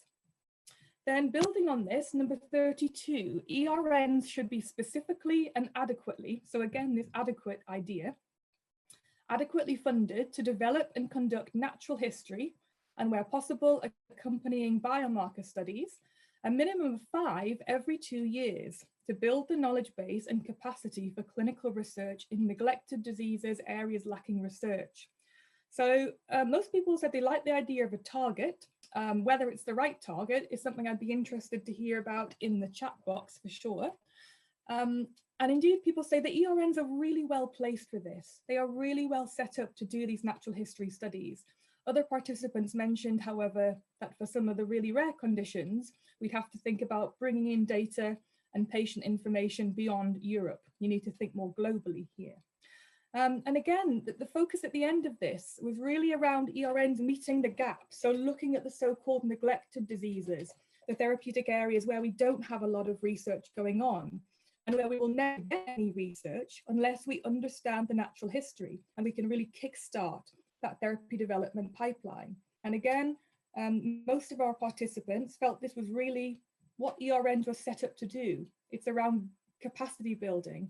It's around eroding the inequalities. So they were the most popular from these sessions. Number 19, focusing on CPMS and virtual care. So there's quite a lot going on here. And actually, if you feel some of these should be split up or should be grouped under a broader heading, then let us know, because these are by no means finalized. So CPMS should be fully compatible with any referring healthcare providers, so hospital systems, enabling automatic and two-way crosstalk with electronic health records to populate and update records post-case referral. Data should be fully searchable and cases accompanied by an appropriate PPRL or privacy-preserving record linkage to facilitate ERN integration. So this is really about data connectivity. Lots of agreement here that actually we need to find a way for ERNs and their CPMS and perhaps also their registries to be more automatically compatible with the developing and evolving move towards electronic health records in hospitals. Very sensible comment that greater standardization outside of the ERN orbit would help here and is a desirable health goal independent of our needs. I'd actually say that that would be crucial. And so this relates to a more strategic recommendation that we have in the list, which is actually around really a data strategy for the ERNs and positioning that within the broader e-health strategy, that there shouldn't be a disconnect here. ERNs should be at the heart of those discussions. Investment at the EU level must occur in the connectivity of national electronic health records, because otherwise countries will do all of this separately. And indeed, there are efforts ongoing around a European standard. It doesn't mean that every country is going to use the same system or that they're all going to use exactly the same health records, but it's about basing those on well-used and reliable open source standards, so countries can have some degree of interoperability in that data. A couple of comments around how the CPMS should be positioned in the future in 10 years' time. So some said actually start at the bottom, countries are now considering their goals. So can CPMS be proposed as a model? And here the general view was that actually if countries are looking for a system or a tool to do specialized referrals within those national networks, say a national renal network, where you want to actually refer a patient, have a second opinion, discuss a diagnostic result, that perhaps CPMS could be an option, or something like CPMS could be an option for countries to use nationally. Others said the opposite. We need to think beyond CPMS. CPMS is a tool. We need to discuss services, what services we want, what clinical governance standards will apply, who will be able to access data and how, and then we can decide on the exact tool. So again, one is more kind of strategic and one is more operational. Number 20, so moving on to registries here, this was also very highly rated. Disease-specific registries, where positively evaluated by ERNs based on rigorous criteria or created anew by ERNs in future, should be interoperable with the new ERN registries, the kind of case-related epidemiological registries, and with any robust national rare disease registries. These should all be connected sustainably to ERDRI, the registry infrastructure, to provide a fully functioning registration ecosystem. So some felt this was really ambitious. Others said a long way to go, but actually achievable by 2030, and pointed out that we need to sometimes think beyond the EU as well here. Again, comments really support this. There are some great registries there. So registries that have been created in the past, often with EU funding actually, that were developed before the ERNs, that have a different identity, but that if ERNs endorse them and they look at them and say, yes, the quality is right and the goals are what we want, then actually we should continue to use those to collect really detailed disease-specific data sets, to do our longitudinal studies, to do our trial feasibility, sometimes to do our post-marketing. But there's no easy way to link those. And a few people said that they've been trying to do this, for instance, through the first registry projects for ERNs, and it's actually a very challenging thing to do unless these registries were set up on the same kind of platform initially. Again, not to do this would be to waste years of effort and to have major duplication. Number 28, data from hospital electronic health record systems should be interoperable with the CPMS. So this is more of a concrete goal, actually more tangible, and should also be interoperable with the ERN's new epidemiological registries, allowing minimal data entry and maximum automation with accompanying quality assurance. So comments here, interoperability often is not a technical thing, it relies on willingness. So countries and national decision-making and agreement that this is a priority. Others indeed say this should not be something for 10 years' time. This actually should have already happened. It should be there. But clearly there's a real focus on this automated, this dream of actually being able to just pull data from health records and use that to populate your CPMS case reports, use it to populate your registry data, basically minimizing the time needed for busy clinicians, busy researchers, and hopefully increasingly busy patients to have to enter all this data time and time again.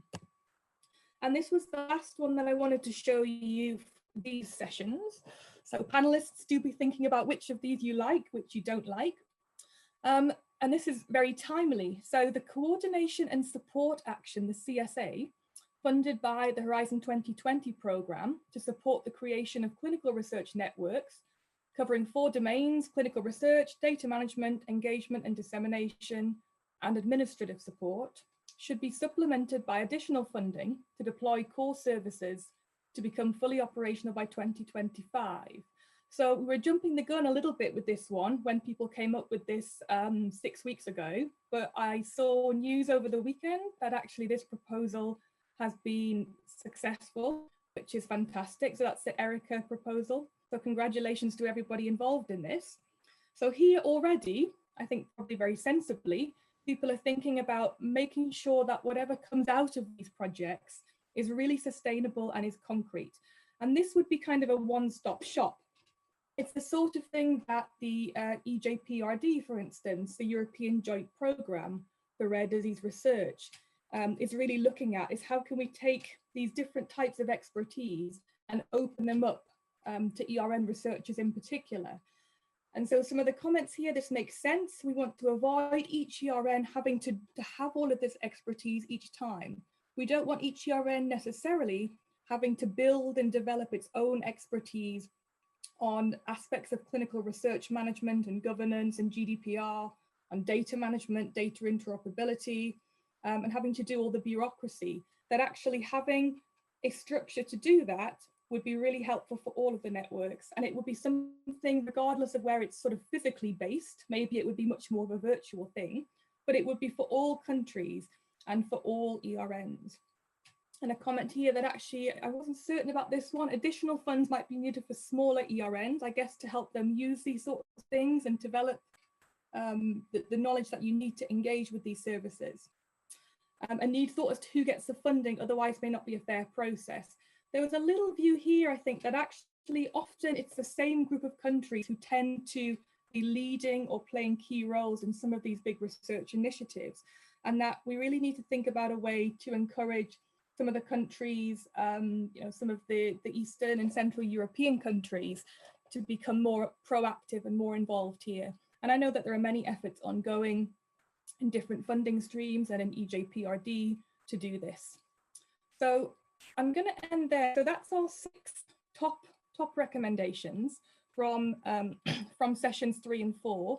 And as you see, we've grouped these quite loosely together. So don't worry too much about the division between which recommendations sit in topics 1 or 2 or 3 or 4. I'm going to hand over now. It's my great pleasure to introduce Maurizio Scarpa, who again needs no introduction. So Maurizio is the coordinator of the MetaBRN. And like Luca, he is also one of our very valued Rare 2030 partners. So Maurizio, I'll hand over to you to introduce your panel members. Over to you. So thank you very much, Vicky. I hope that you are hearing me properly. And Perfectly, yeah. Hi, everybody. Thank you very much. So I would like to introduce actually my distinguished partners in this topic, in this discussion, which is extremely important and touching a very important aspect of the ERN work. And I have as partner for this discussion Franz Schäffer, who is the coordinator of the Kidney European Reference Network, the ERCNet. Then I have Georg Flieger, who is a representative of the Board of Member States of Hungary and our partner in the MetaBRN. Then I have Rebecca, who is responsible, who is an EPAG in the Bond ERN, and Joanna Georg, who is Gligor, who is from DG Santé. And so we have four important speakers or rapporteur that can give the impression for these two important topics from four different aspects. So as it was said in the previous session, the first round of discussion is on what is your impression as a representative of your group regarding these two important topics, which are interoperability, CPMS, and research for the ERN. So shall we start from France, for example?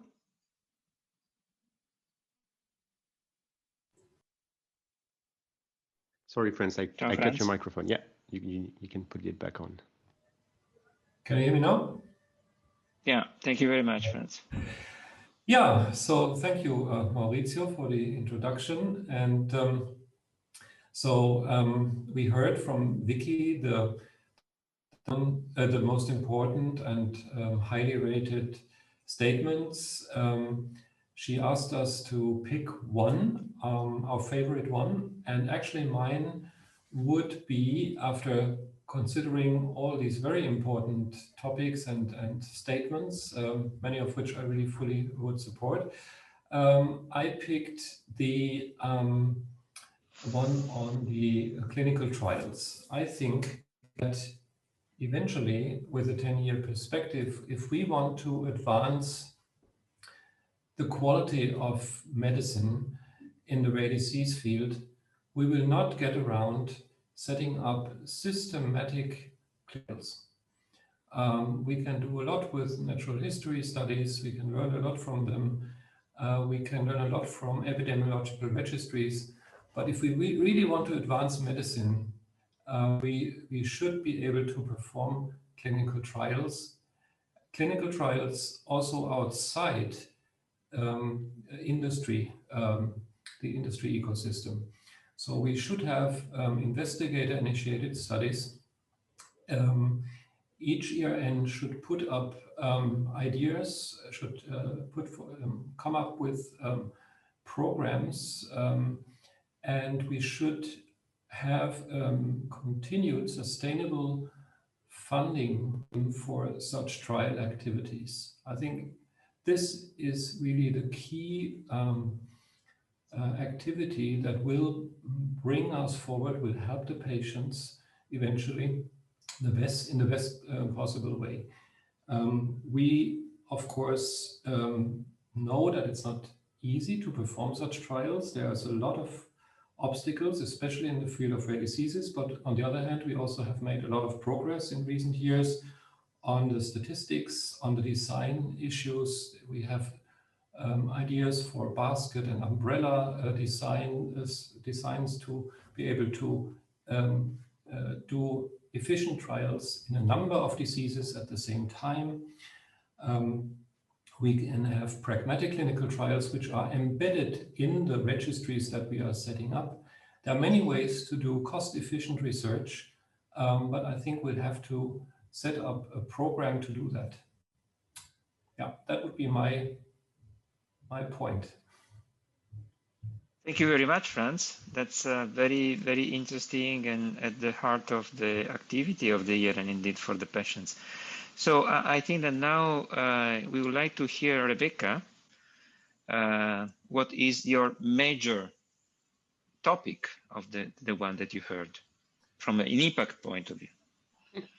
Thank you very much. I think this is a very difficult question because it's difficult to kind of break down all the recommendations.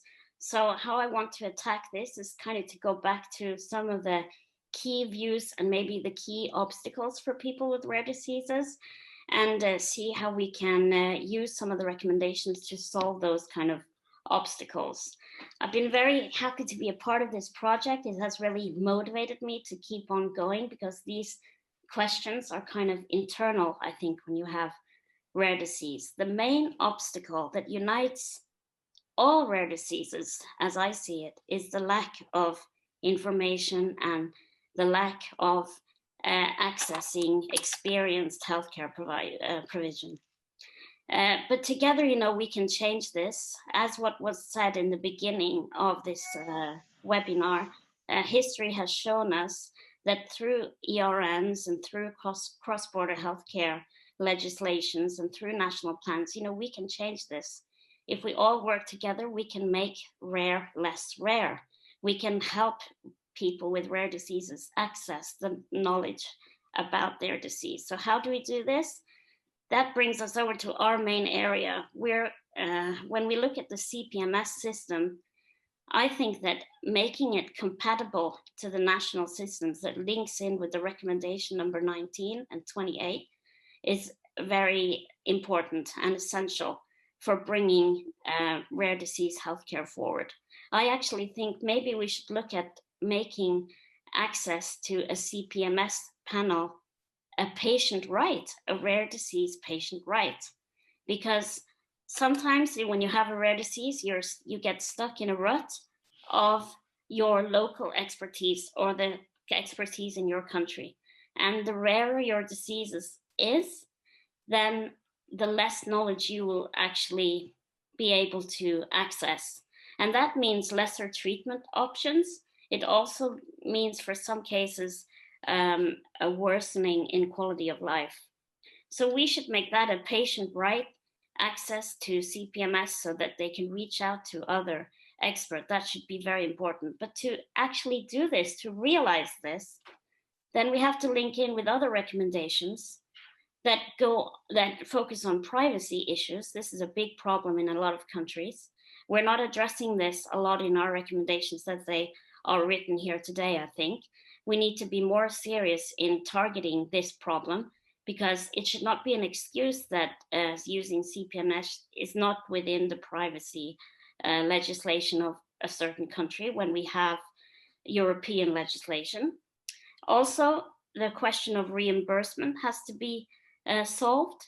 But I actually think that if you have a CPMS, we heard in the beginning, I think it was Katarina, the member state, she said that maybe we're going to make ERNs for more disease areas like cancer, like infectious diseases, like other areas as well. Then I think that maybe with CPMS for rare diseases, we should focus on having a special rate of reimbursement for rare diseases. Because if not, I'm afraid it's going to be a numbers game. They are going to use CPMS for the for bigger groups of patients to get more value for money. Maybe we need special protection still for rare diseases. Maybe we have to provide more incentives for using the CPMS system when it comes to a rare case. Maybe we need a special rate for reimbursement so that the incentive is higher, because after all, we know that a lot of countries feel a language barrier. It's time consuming, and with complex rare diseases, it's not easy to upload and discuss the case. So we need a special incentive for that. To make all this happen, of course, we need patient involvement. This links into recommendation 6 and 16 that has already been mentioned. I still think that patient involvement is the vehicle of change that we need. and these could be change makers in the way forward. But we also need a level of professionalism that we talked about earlier. But this is also a balancing game. We need to be professional, but we need to still have the threshold very low for engagement. We need real patients to engage. We can't professionalize patient engagement to the point where we lose the real patients. That's very important. All this ties into the 4 scenarios. If we look back to the 4 scenarios of the Rare 2030 project, then we talked a lot about engagement through social justice, about leaving no one behind. In order to do that, we have to have patient involvement in place. I think maybe I've used my time. I'm sorry about that. Oh, thank you very much, Rebecca. I mean, it was very, very stimulating. You touch quite important issues. First of all, the involvement of patients inside the CPMS, which is really a big debate we have since the beginning of the CPMS. And this is probably something that we will elaborate a little bit later. Thank you very much. And also that the problem of the privacy, the reimbursement, the fact that CPMS probably is not really very well accepted from all the member state still. So, I mean, this is a very important topic that we will elaborate a little bit. Thank you very much for your comprehensive opinion. So now we will go to the member states. Georgi, you are very active in the member states. How do you see research? How do you see interoperability as a representative of member states? You are mute. Your microphone is mute. Okay, now you can hear me? Yeah. Can you hear me? No, Thank you. Okay, yeah. Good morning, everybody. I would like first to emphasize that I found it amazing, this recommendation, and very congratulations to Vicky and to all those who worked very hard on that. And because it is really dealing with each important topics of this rare disease field. One thing I thought about, and this is the number one, that we need the financial management. So I think probably you know Maurizio, the Italian condottieri, Raimondo Montecuccoli, who was a famous warrior in the 17th century, that we need for war only 3 things: money, money. And I think this is true also for the rare disease situation and integration into the ERNs. So what important, at least what I can see, that should be a sustainable system, and for this one should be a foreseen and standard resource, financial resource. The second is, which I mentioned already also in different meetings, that except for a few, the doctors, the medical professionals are not really computer geniuses. So we should make a system which is transparent, easy, and doctors should, or any other patients as well, and medical staff should use it. It should be very user-friendly. And this is what I found very important, the IT, the role of the IT. And the third thing is that integration of the national system, into the national systems, or vice versa, the national systems into the ERN. That is again a key topic, that it should be available simply for most of the doctors, at least a telephone or an email address and so on. And in this one, the patients' organizations have a great job, and they have a great facility to this. In Hungary, most of you know Gabor Pogany, who is running this organization, I think more than 20 rare disease organ in Hungary. And they are really, they're sitting there, they have some little apparatus, and if a patient is approaching them, or even a doctor, that where to send, who is interested in this case, who is able to do it, then they give the right answer. Somebody told in the previous meetings that also in journals, papers, we should give some informations about the ERNs and what and how and why. And for this one, we decided, and it started now in Hungary, there is a medical journal, Hungarian medical journal, which is a broad journal. So it's not for gynecologists, not for internists, it's for medical. Each type of medical can have their little place there. And here we make a series on the ERNs about Hungarian participants, how to reach, and also we give some information which is really should be also in this rare 2030. And to my knowledge, quite happy. Many doctors, this was the first time, many physicians who heard about the ERN. So what really to finish it, yeah, as one topic is which I find very important, the guidelines. And I also emphasize many times that there shouldn't be protocols. We can't do protocol, even though everybody says that personalized approach to a patient or to a disease, but the guidance should be given. So guidelines, money, IT, I find very important, and to make an advertisement. That means that everybody, including patients and healthcare providers, should be familiar with ERN. That is one of the most important topics in the next few years. Thank you. Thank you very much, Georgi. Very, very important what you said regarding the IT help. I mean, this is something that, of course, it's a major issue for people that are working in the hospital all the day and sometimes struggle, you know, with these kind of things. And this is extremely important that you know, we should work more. And I think that now Joanna can help us also for that, because I mean, besides being a major representative of DG Santé, I mean, she's also very much involved in all the discussion with you know, application of artificial intelligence. So I mean, Joanna, please, what is your most important topic of the ones selected by Vicky?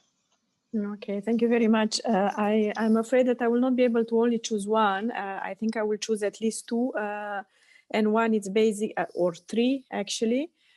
One is the CPMS and the participation into the CPMS, which is absolutely essential. And I fully agree that we have to strengthen and to increase the number of cases, the number of panels, and the participation, the referral of the patients to the CPMS. We are also looking at conditionalities at the moment. We are also looking at the possibilities of strengthening and simplifying the system, introducing a CPMS Lite, further developing the CPMS and making it more accessible through the ERN community, including at national level. So these are all reflections that we are having at the level of the Commission, and we are clearly counting on the support of the ERNs and of the fantastic community, IT community, which is already out there and that have already supported a lot in advancing the CPMS. The next point is related to the interoperability, and we clearly see the need for the possibility of referring the patients from the most remote areas, which may have a problem with the connection to an IT system, towards the CPMS. And as it was explained by Anna, there is a project on which work is ongoing now in order to ensure the interoperability between electronic health records and also with CPMS, etc. And the rare diseases are part of this. So indeed, we are really trying to see how the interoperability of electronic health records and transferring the data, the patient's data, including of the rare disease patient, can be done easier and faster. And the third area which I would like to underline is basically the registries and the use of new technologies for the secondary use of data for the rare disease patients, for developing new treatments, new analysis, etc. And in the context of the European health data space, as you know, we will, the DG Santé will put forward the legislative proposal next year. And we are also working on infrastructure in this area, and clearly the ERNs are a very important case study, and we try to see how we can further support the development of the registries, the interoperability, the sustainable, basically keeping the data, querying the data, etc. Also taking into account the evolutions in at the member states level on the secondary use of health data.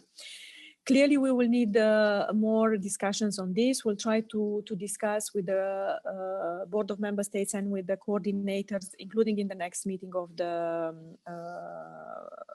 board and the coordinators in November. And clearly, we will need much more discussions on the registries and the cooperation with the European Health Data Space and the support that could be provided from the EU level, including in terms of storage, cloud, querying, etc.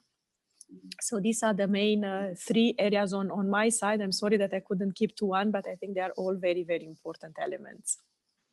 No, it's absolutely very expected, because I mean, these topics are impossible to be selected only one. I mean, there is no way to do it. I mean, it's something that is extremely important. Now, what I would like to discuss with you is what we will do in order for the 2030, but we hope for 2025, reach interoperability. I mean, we have seen with the COVID how unprepared we were in all these topics that we were touching. Access to data, access to interoperability. We had all the member states more or less isolated in sharing data.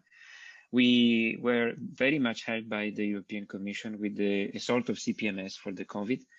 So what can we do together, in order to reach a minimum of interoperability? So if there is any other infectious disease, and hopefully not in the next period, but at least to share and to prepare better the rare disease patients to everything they might need, in our continent. How can we work together to reach interoperability of registry, possibility of having the CPMS also used by patients, and every country to have a sort of participation to the cost of these actions, in order to have really also reimbursement for what we are doing, and recognition also for the CPMS in the different countries. What is your opinion about how can we move and what we should do? Do we start from France again on the very practical and operative things? Your microphone, France? Yes. So I think that we are already making the first steps to achieve interoperability, both in the EJP-RD project. There's a lot of activities in trying to define interoperability and actually make the registries, or help making the ERN registries interoperable. I think for those registries, it's probably an easier task than what we are discussing here, to make all the EHRs interoperable. That is a much larger dimension, and in Europe we have dozens, if not hundreds, of hospital record systems that are only partially or not at all with each other, and tapping them to extract relevant information is a really challenging task. I would really hope that this is a goal that can be materialized by 2030. But if you ask me about 25, I would be cautiously optimistic that we will have an interoperable system of registries. I would like also to add that the disease-specific registries or natural history studies that were mentioned in the statements, I think it's relatively easy to embed them into the ERN-wide registries by adding, in a modular approach, kind of sub-registries to these large registries that we are currently building. So while we are building these registries, we should take great care to allow the addition of disease-specific, more detailed prospective data collection, setting up potential disease cohorts, and also sets of biospecimen collections, biobanks. This is another very important tool for future research that is a little bit on the side now, but I think we also should systematically think about how we can start collecting biospecimens from the patients we are following in the ERNs, because that will be a great tool for diagnostic and biomarker and prognostic research in the future. Thank you very much, Franz. And Rebecca, on your side? Thank you, thank you. First of all, I just want to clear up, I think what might be a misunderstanding for what I said previously, as I've been reading in the comments. I did not mean to say that I think that patients should be a part of all CPMS panels. I do not think that it should be a right for the patient to automatically be a part of your panel, but I do think you should have the right to request that your local doctor seeks advice through a CPMS panel. There's a huge difference in that. So I just wanted to clear that up because I do not think that all patients automatically, it might not be beneficiary for all patients automatically to be a part of their own panel. I'm afraid that it might restrict a free discussion on your case. So, but I think that you should have the right to request advice through it. So I just wanted to clear that up. Also, what can we do right now? I think we should be careful that we don't move away from the kind of special protections that have been put in place, special incentives that have been put in place when it comes to development of services for rare diseases that we have seen the past couple of years, that history has shown us that has been beneficial to us. So I think that when we're working on integrating electronic health records and the CPMS, these two systems together, maybe we should focus on having some kind of special incentive when we do this for rare disease to promote rare disease. Because if we don't, I'm afraid that we're just going to stay within these neglected areas of healthcare because our numbers are low. Even though together we're many, still, when it comes down to it, when the national systems are looking at healthcare, they look into diagnosis areas, still we are low numbers there. So we need some kind of special protection so that we can promote this kind of these kind of tools to move forward, like implementing CPMS or integrating CPMS into the electronic healthcare records in the national systems. Thank you very much. And thank you also for the clarification, although, I mean, I'm sure that we had quite a lot of discussion with the European Reference Coordinator Group, and this was indeed what we were thinking, that of course, I mean, due to the fact that this is a clinical activity, the patient might have some limited access, but the importance is that they can ask, you know, the setting of a CPMS session. This is absolutely important to put forward. Georgi, I mean, how can you see from the board of member states? I mean, you have also, you know, quite a lot of responsibility for funding and everything. I'm very happy that Rebecca said these sentences because I'm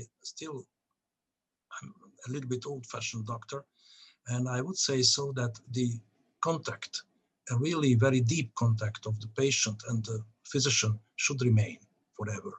And the doctor who is asking, who knows about the patient, let's say about the patient's social things, about the patient's eating habits. And so all these belong to the patient. So somebody told previously, I think it was Vicky, that holistic. So we should keep the holistic view. even when we are specialized on very high level, specialized on one narrow field. But a holistic person should remain. And this should be the GP or not GP, professor, doesn't matter, but somebody, a man who or woman who the patient can turn on with all the problems, even with not only with health problems. And this should always remain like that. I think by in the year 25, if man is still alive, if you remember that song, I hope it will be so. So in the year 25, I think this integration should start in that way that the CPMS and improved CPMS should be well known by all hospitals and all personnel who is dealing with that. And then hopefully it will be more and more in use. There are some examples for this. I remember, for example, the EACH, which was for rare bleeding patients, rare bleeds. And this worked very well. This was a European registry. So I think that it can work in disease specific as well, but should be also a little bit human specific. On the other hand, I don't know whether I could really express myself in a proper way, but the balance should be remained always between specialization and holistic view. If we manage to find this narrow path, then everything is fine. If you fall down to the left or to the right, then it won't work. Thanks. Thank you very much. I mean, from this opinion, Georgi. Ioana, I mean, interoperability, digitalization, how can you think we could achieve this, at least from 30, but possibly 25? Okay, so I think I try to explain that what work is going on at the level of the Commission. So the support, for instance, for the coordinated and support action on eHealth, allowing for trying to support basically the interoperability of electronic health records, and also introducing the rare diseases and the ORFA codes as a specific a field for interoperability. Now, I think what is very important there, and I can't repeat this enough, is that the member states are trying to support the digital transformation of health and care also through the new multi-annual financial framework. And I think it's important to use the new opportunity offered by the Recovery and the Resilience Facility to introduce electronic health records and to make them interoperable. And this is an area where we have been calling on the member states to prioritize in their recovery and resilience facility plans. And I'm calling also to you as stakeholders to put pressure on your government to do this. We start now receiving those plans at the level of the Commission. We are looking carefully into that. Unfortunately, we don't see as much digitalization of the healthcare system as we would like. And I think it's very important that the member states, they build electronic health records, they make them interoperable, and also that the rare diseases and the ORFA codes are part of these electronic health records and of the whole interoperability system in general. Now, in terms of the connection with the CPMS, work has started already on the building IHE profiles in order to allow for the connection at the hospital level. I believe that with the future work related to the future and better CPMS, this will be accelerated and we could have an easier interoperability.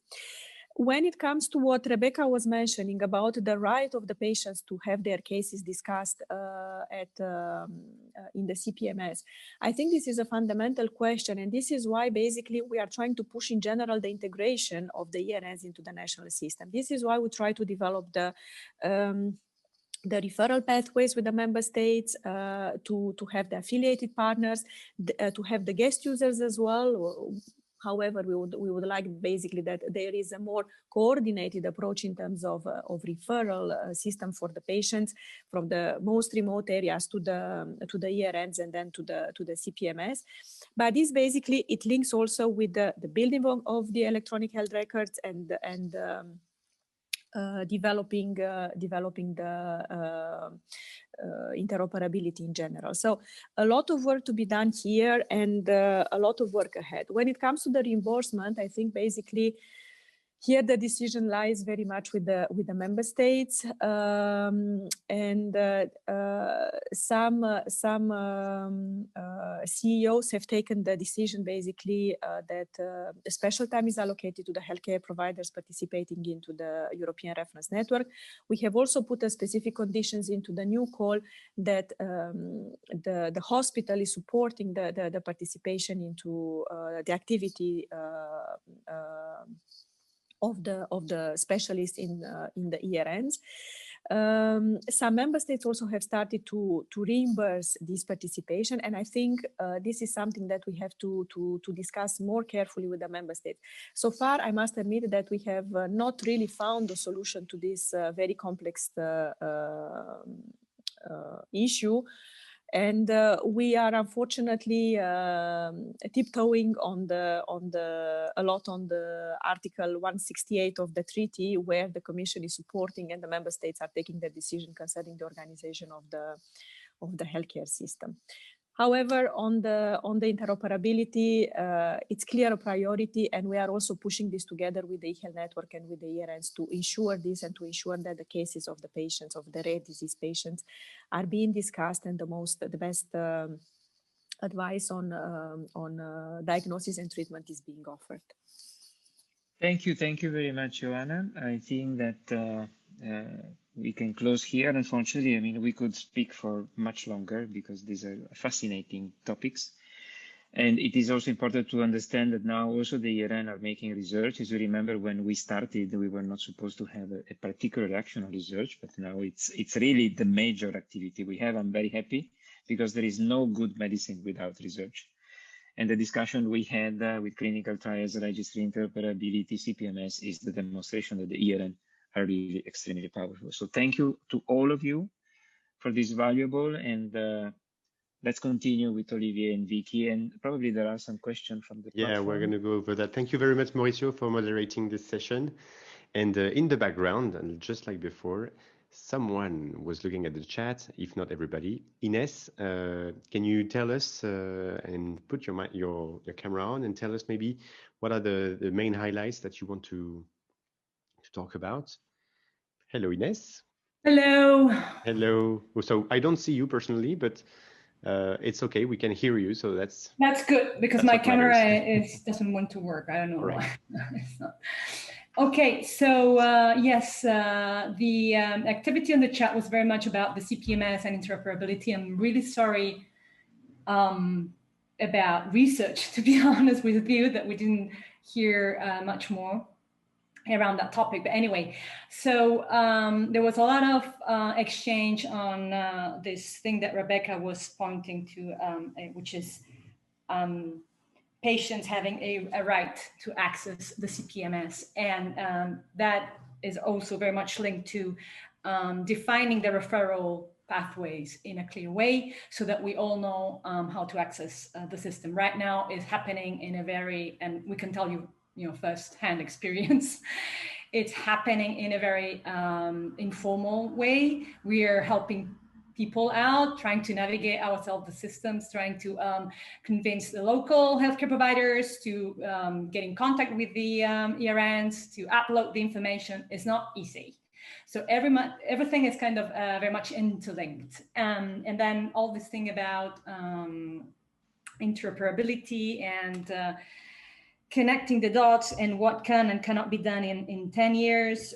There was also some comments around the need to put there some money, and it's very good what we've heard from Joanna, that there will be money coming from the EU recovery fund for this. There needs to be money for legacy systems, because otherwise hospitals are not going to bear the cost to update those systems.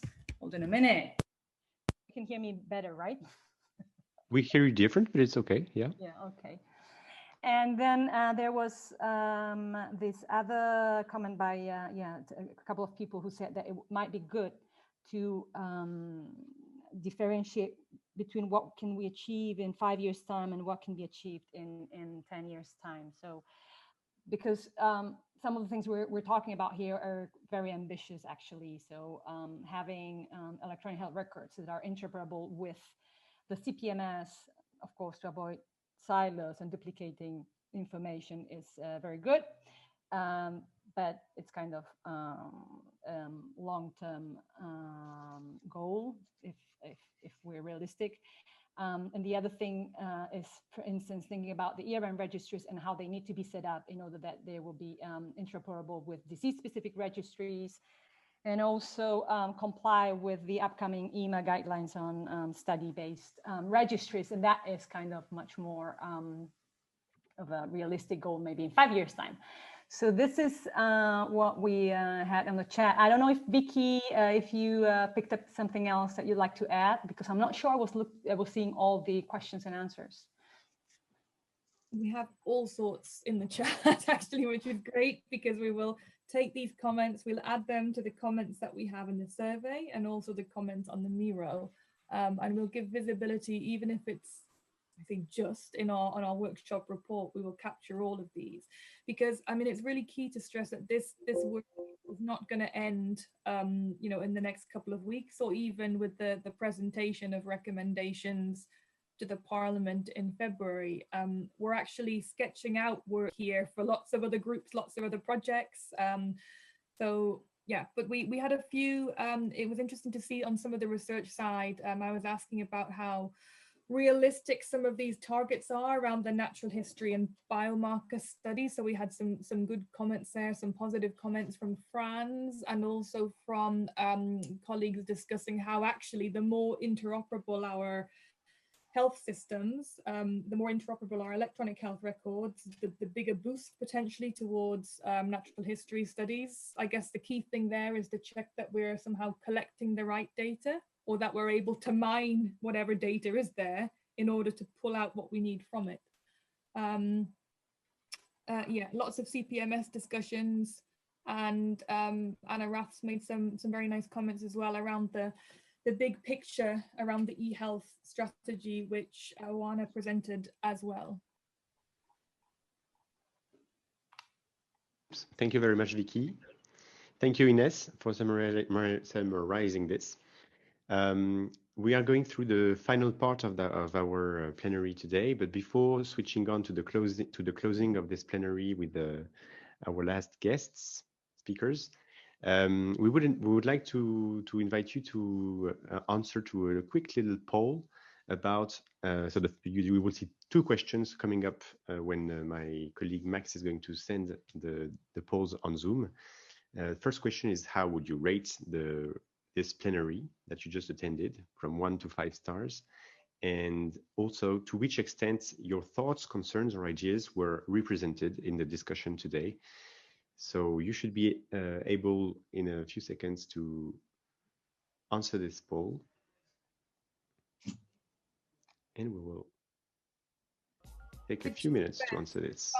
Is 5 the best, I assume? 5 is the best, yes, 5 stars. Just like cognac. Just like with cognac. Just like with cognac. Excellent. Well done, Georgi.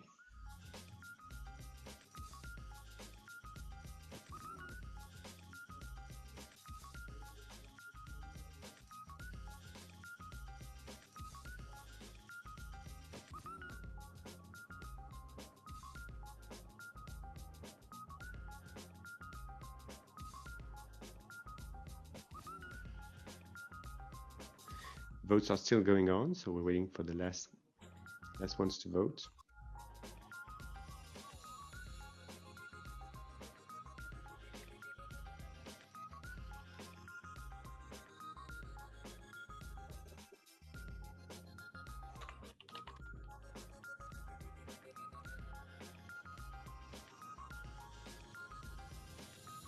We're almost there. We're getting most of the results, and we're going to display them in a few seconds and then switch to the ending of this event. And the second one says Vicky is tricky with such a large group.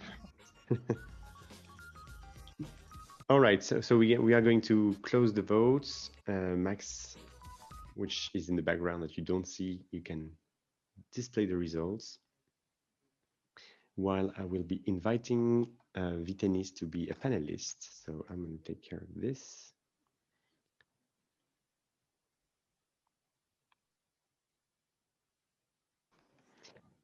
All right, so thank you for the answers of this workshop. And so for this closing plenary, we will have 3 speakers, but I'm going to invite just now for the next 10 minutes, the one that doesn't really need introduction, which is the Vitenis Andriou Kaitis. Vitenis, are you with us? Yes, I am. I am. I don't know, do you see me? But I am with you together. We don't see you, but we can hear you. So this is okay, fine. What matters. But may I ask about slides? It is possible to show slides? Yeah, we can show you slides. Okay.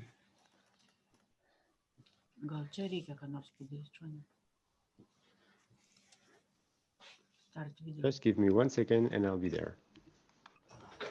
Okay. I think that I am also on the screen. Yes, we can see you. Okay, let's start. Okay, May okay. I to show my first slide? Yes, I'm on it. Just right now. There you go. Okay, this second one. Okay. Dear colleagues, ladies and gentlemen, like-minded friends, I am very happy to be together with you now, and especially, you know, that because of European reference networks are very close to my heart. And of course, I was very happy to listen to those debates. And for me, it is once again a real opportunity to think about our future steps.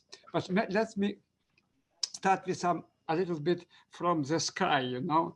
May I paraphrase the famous speech given by French Foreign Minister Robert Schuman on 9th of May in 1950. World health cannot be safeguarded without the making of creative efforts proportionate to the dangers which threaten it. Current COVID-19 pandemic screams out about gaps in national healthcare and cure systems and lack of European and global solidarity in tackling common enemy in every single mass communication measure, and it's taken by every politician. Meanwhile, problems of rare disease communities are largely ignored and taken by policymakers only on a convenient occasion. We cannot deny it is essential to address global pandemic, also the growing epidemic of chronic non-communicable diseases. At the same time, do we really have the right to leave behind those most vulnerable whose problems are not so loudly publicized by politicians and the media, but rather quietly experienced by patients and their families on a daily basis?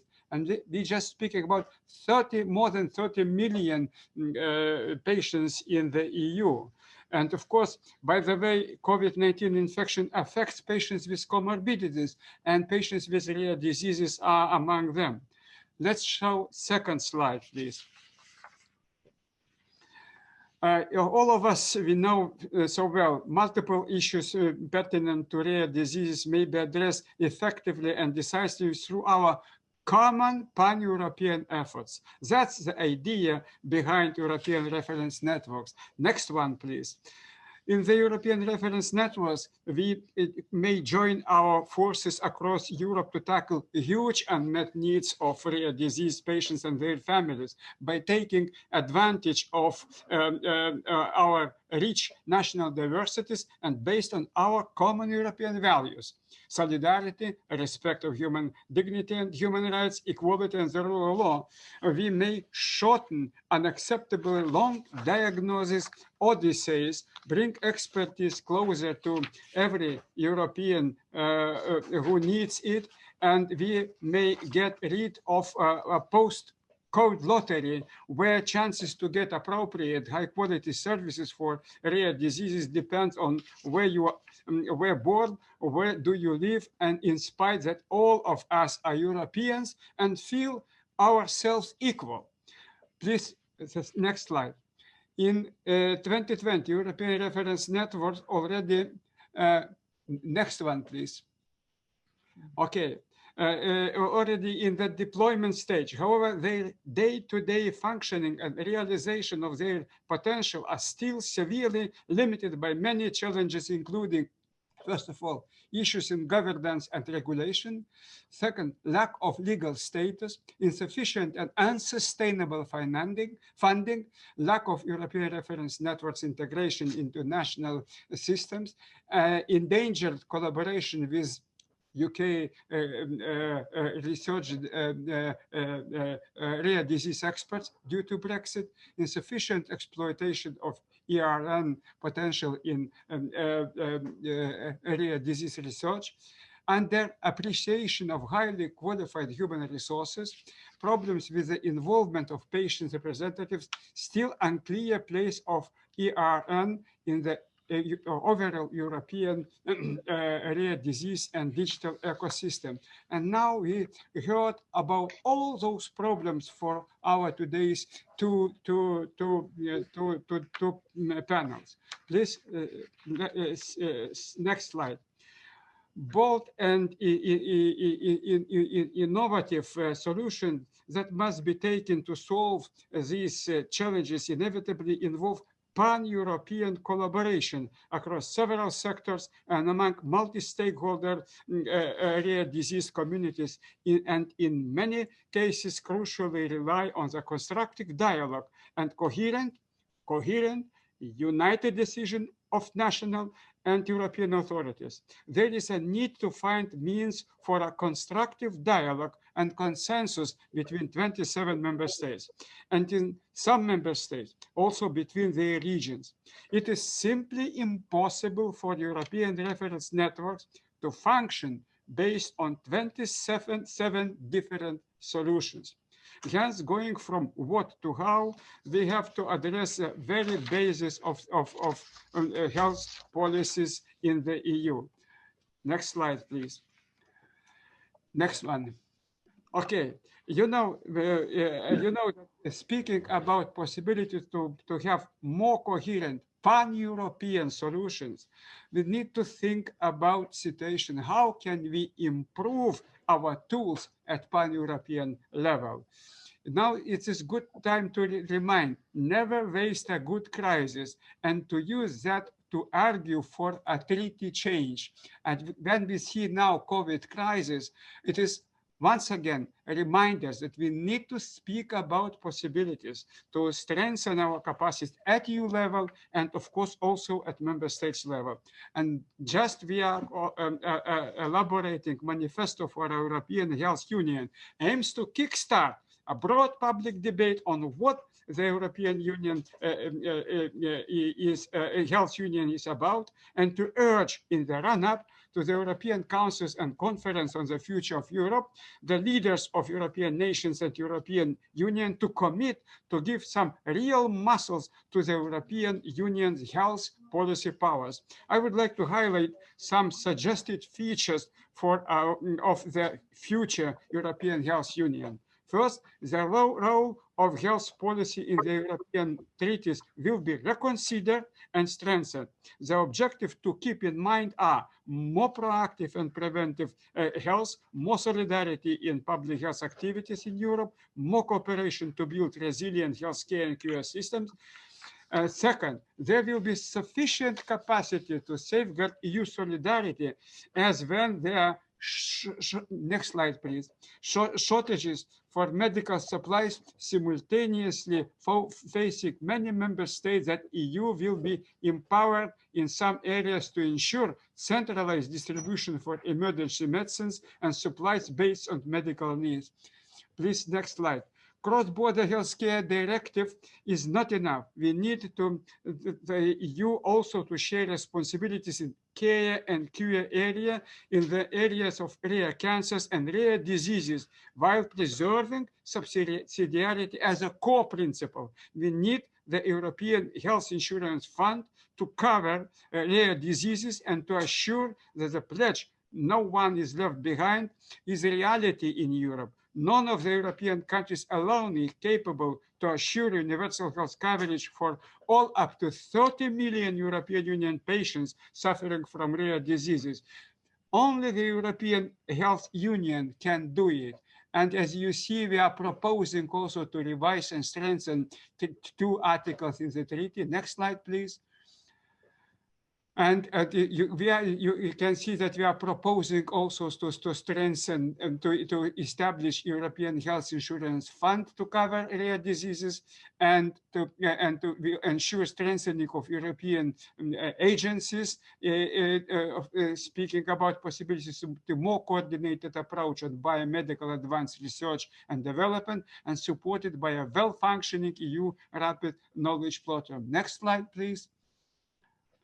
Okay, thanks a lot. And my final sentences are, colleagues, why I am just mentioning such manifesto, because I will ask European rare disease community, let's start the open process of public consultations on the manifesto for European Health Union. Let's improve quality of our draft, and let's sign this manifesto, and let's work together to navigate a vision of the European Health Union via our communities, institutions we work, national and European parliaments, national governments, European Council, and the Conference on the Future of Europe. Let's do our best building our common approach, because rare disease is a good example that only pan-European solution can help us solve big problems. Thank you very much, Vytenis. Thank you. This was really straight to the point. So, you great from you, great energy from you. And so I invite also Enrique to react in the next 5 minutes. Enrique, can you put your camera on? We would love to see you, and if not, at least your microphone. Hello, can you? We can hear you. Okay. And we can see you now. Great. Excellent. So, dear friends and colleagues, good morning, or even close to good afternoon to everyone. First, I would like to thank the organizers and leaders of this project, of the RARE 2030 project, for inviting me to this plenary on ERNs. And I would like to congratulate you all on a very successful meeting so far. I feel honored to be here today, having the opportunity to meet so many fellow travelers of this exciting journey of the European Reference Networks. It is difficult to me to talk after all so brilliant speakers. And therefore, I would like just to share with you some very personal ideas and feelings about this adventure we started almost 20 years ago. A sign of the success of this project, of the RARE 2030, is having managed, first of all, to bring together the various actors of this rare diseases family, of which I feel like one more member. Many things have been achieved along the whole process of implementation of the network so far. We have been able to advance from nice and inspiring words written on paper to something real and tangible. But in spite of this, as we can see from the discussion held in this meeting, there are still many challenges ahead of us. Creating the knowledge, the legal base, and providing funds for the system have been very important milestones and elements. But I will say that the most important one, in my view, has been your incredible sense of solidarity, enthusiasm, and hard work. This dedication and commitment is the treasure of the networks, and I want to thank all of you who are here today, whether representing patients, clinicians, national authorities, experts, researchers, managers, healthcare institutions, or health organizations, for your generosity, and also for your willingness to progress and to find alternatives and solutions for the challenges that the rare diseases patients are facing. Here today, and along the whole project, You have interact, collaborate, learn, and share information in pursuit of a common goal, developing and bringing better healthcare to patients. Moreover, and more important, I want to stress the key role of EURORDIS, the patients and their families who are here and who devote such a major part of their lives every day in the effort to find better ways to care, treat, and cure the rare diseases. I am sure that the conclusions and recommendation of this plenary will definitely help us in the guidance for the development of the network system in the upcoming years. And I am looking forward to see the final recommendation of the RARE 2030 project that I have informed will be presented at the beginning of next year in the Parliament. I would like now just to focus in one of the challenges that I find fundamental: how to demonstrate the value and outcomes of the networks. And why I am saying that? Because as most of you, I am a believer of the network system and fully supportive of the networks. Alas, not all the concerned parties necessarily share this point of view.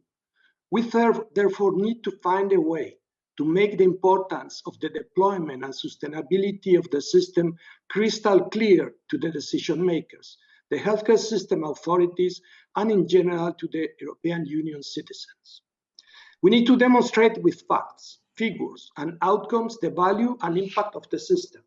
This is a major challenge for which all of us are investing a huge quantity of time and effort, and it's not easy. We are fully aware about this. ERNs are one of the few examples of the real cross-border collaboration among the national healthcare systems. And despite all the current limitations and imperfections that the system can have, are the seeds for our future European healthcare systems. And for that, we need to be visionary and utopic if we want to change the reality. And RARE 2030, it's about developing a vision. And it's important to keep in mind that innovative ideas are meaningless if not followed by actions. We need, therefore, to define clear goals, outline strategies and plans in order to be equipped with the appropriate means and funding to take actions at the organizational, team, and individual level in each of our organizations and environments. I will finalize my remarks with a quote from a visionary leader as an example of what imagination, perseverance, and determination can do. We choose to go to the moon. This is a speech delivered by United States President John Fitzgerald Kennedy about the effort to reach the moon, an idea that was considered a dream at that time in 1962. He said, "We choose to go to the moon in this decade and do other things, not because they are easy, but because they are hard. Because that goal will serve to organize and maximize the best of our energy and skills. Because that challenge is one that we are willing to accept, one we are unwilling to postpone, and one we intend to win." So, colleagues, dear friends, join me on this trip to the moon. Let us challenge rare diseases as one to ensure that no patient will be left aside. Thank you very much. Thank you very much, Enrique. Thank you. And finally and lastly, Anna, we invite you to close this this plenary. Anna, you're here. Yeah, we can see you. Thank you. And we can hear you. Thank you. Great. Thank you very much. And very difficult to take over after Vicani's and Enrique inspiring words. So let me congratulate my RARE 2030 colleagues for this final plenary event for ERN's workshops. And that was extremely inspiring and interesting. So I will try to leave you my personal thoughts. ERNs represents one of the major achievements of European policies about rare diseases. They are a tangible product of 20 years of policy work, as was stressed before me, performed by a multiplicity of stakeholders, starting by patient organizations, with EURORDIS in the leading role.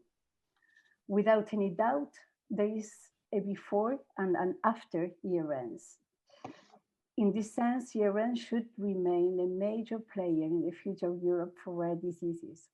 However, ERNs should be considered also as a major milestone when it comes to adopt a more long-term, high-level point of view and to look forward to the next European policy for rare diseases. And that is exactly what Red 2030 is about: depict our common vision of the future and build the roadmap from our current situation, taking the key steps toward this vision.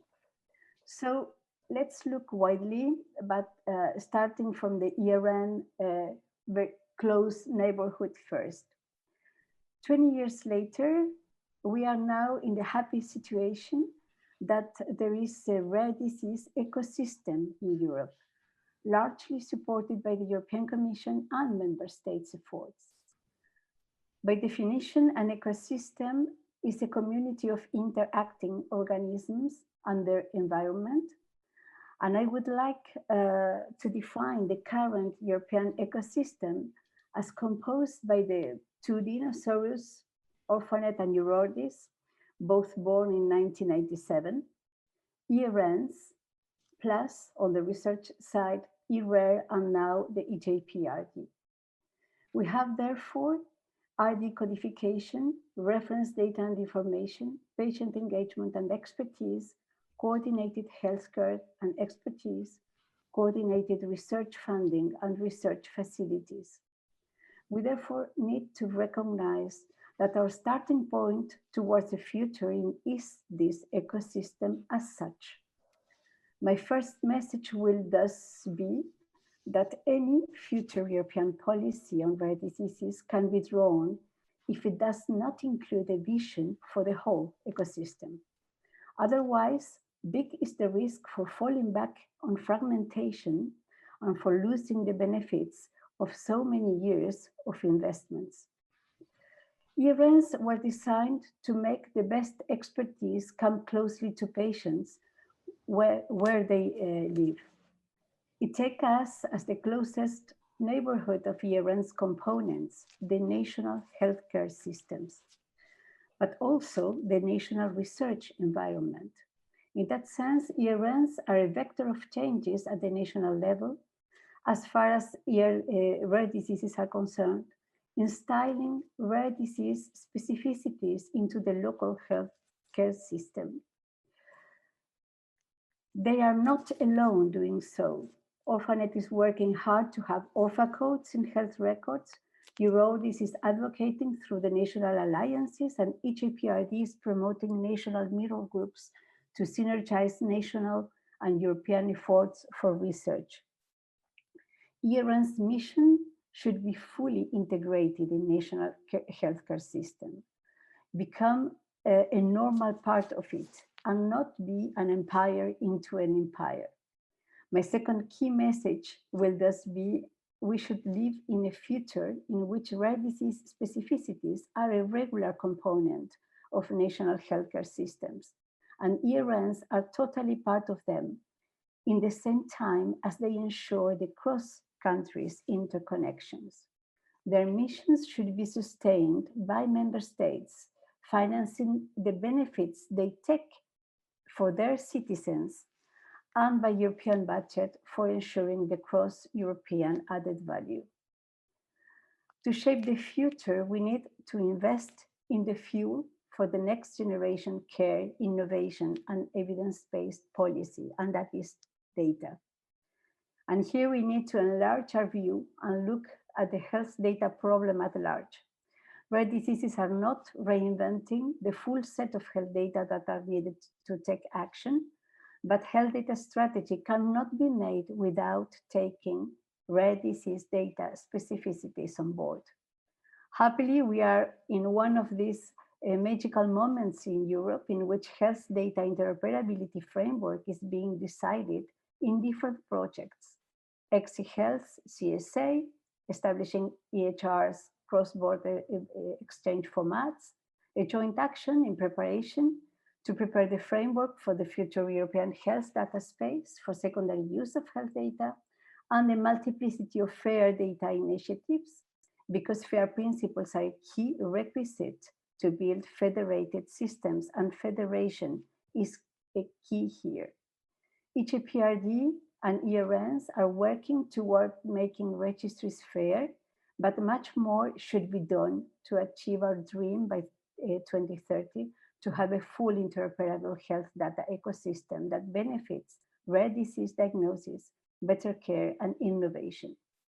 My third message is that rare disease communities and ERNs in a major role should work from now to be part of the whole European health data strategy. Orphanet is managing to make rare disease use cases part of the eHealth and the next joint action on European health data space. And lastly, any roadmap can be drawn without taking sustainability issues into account that we have discussed a lot today. Orphanet has been working on sustainability models together with European Commission and member states, and we are very happy to share our experience with ERNs. ERNs have this double identity of being healthcare providers and at the same time generating knowledge and data usable for innovation purposes, amongst others. For me, there is no one-fits-all sustainability solution, and a variety of instruments should be considered. For instance, a legal entity could be created for a certain perimeter of action, but absolutely not for healthcare provision. My key message is here is that from now as well, ERNs should engage in an in-depth work towards a valorization strategy, allowing to leverage their potential for innovation and take the next steps to their history and mission. But here I need to go back to my first consideration. ERNs are part of an ecosystem and they are not alone in that. They are in interdependency with their counterparts and under the double responsibility of the European Commission and the member states. Many issues lack to my messages, of course, but I hope that the global vision of which I touch on some aspects will guide the roadmap toward the future of rare diseases in Europe, starting immediately by the next health program, EU4Health, because 2030 begins today. We call for a clear position in the EU4Health text now under discussion, having rare diseases as a specific objective in the program, and a clear support to ERNs and to Orphanet as in the European Parliament proposed text. Rare disease ecosystem, of which ERNs are a key part, should be at the center of the new policy framework for rare diseases that we hope will encourage a new council recommendation on rare diseases by 2022. Thank you very much. Thank you very much, Anna. And as Jan is saying in the chat, while you were talking, let's make a rare disease a crown jewel of what EU can do to bring positive change for its citizens. Thank you very much, everyone. Thank you for participating. We invite you to respond to the survey of ERN recommendations through the end of Wednesday and to share this survey with your networks. These recommendations will be taken on board in the final Rare 2030 the final online conference that will happen on the 23rd of February during the Rare Disease Week. But more details soon. For now, we let you free and we let you go. Thank you very much for your participation. Goodbye. Goodbye. Thank you. Thank you all. Bye.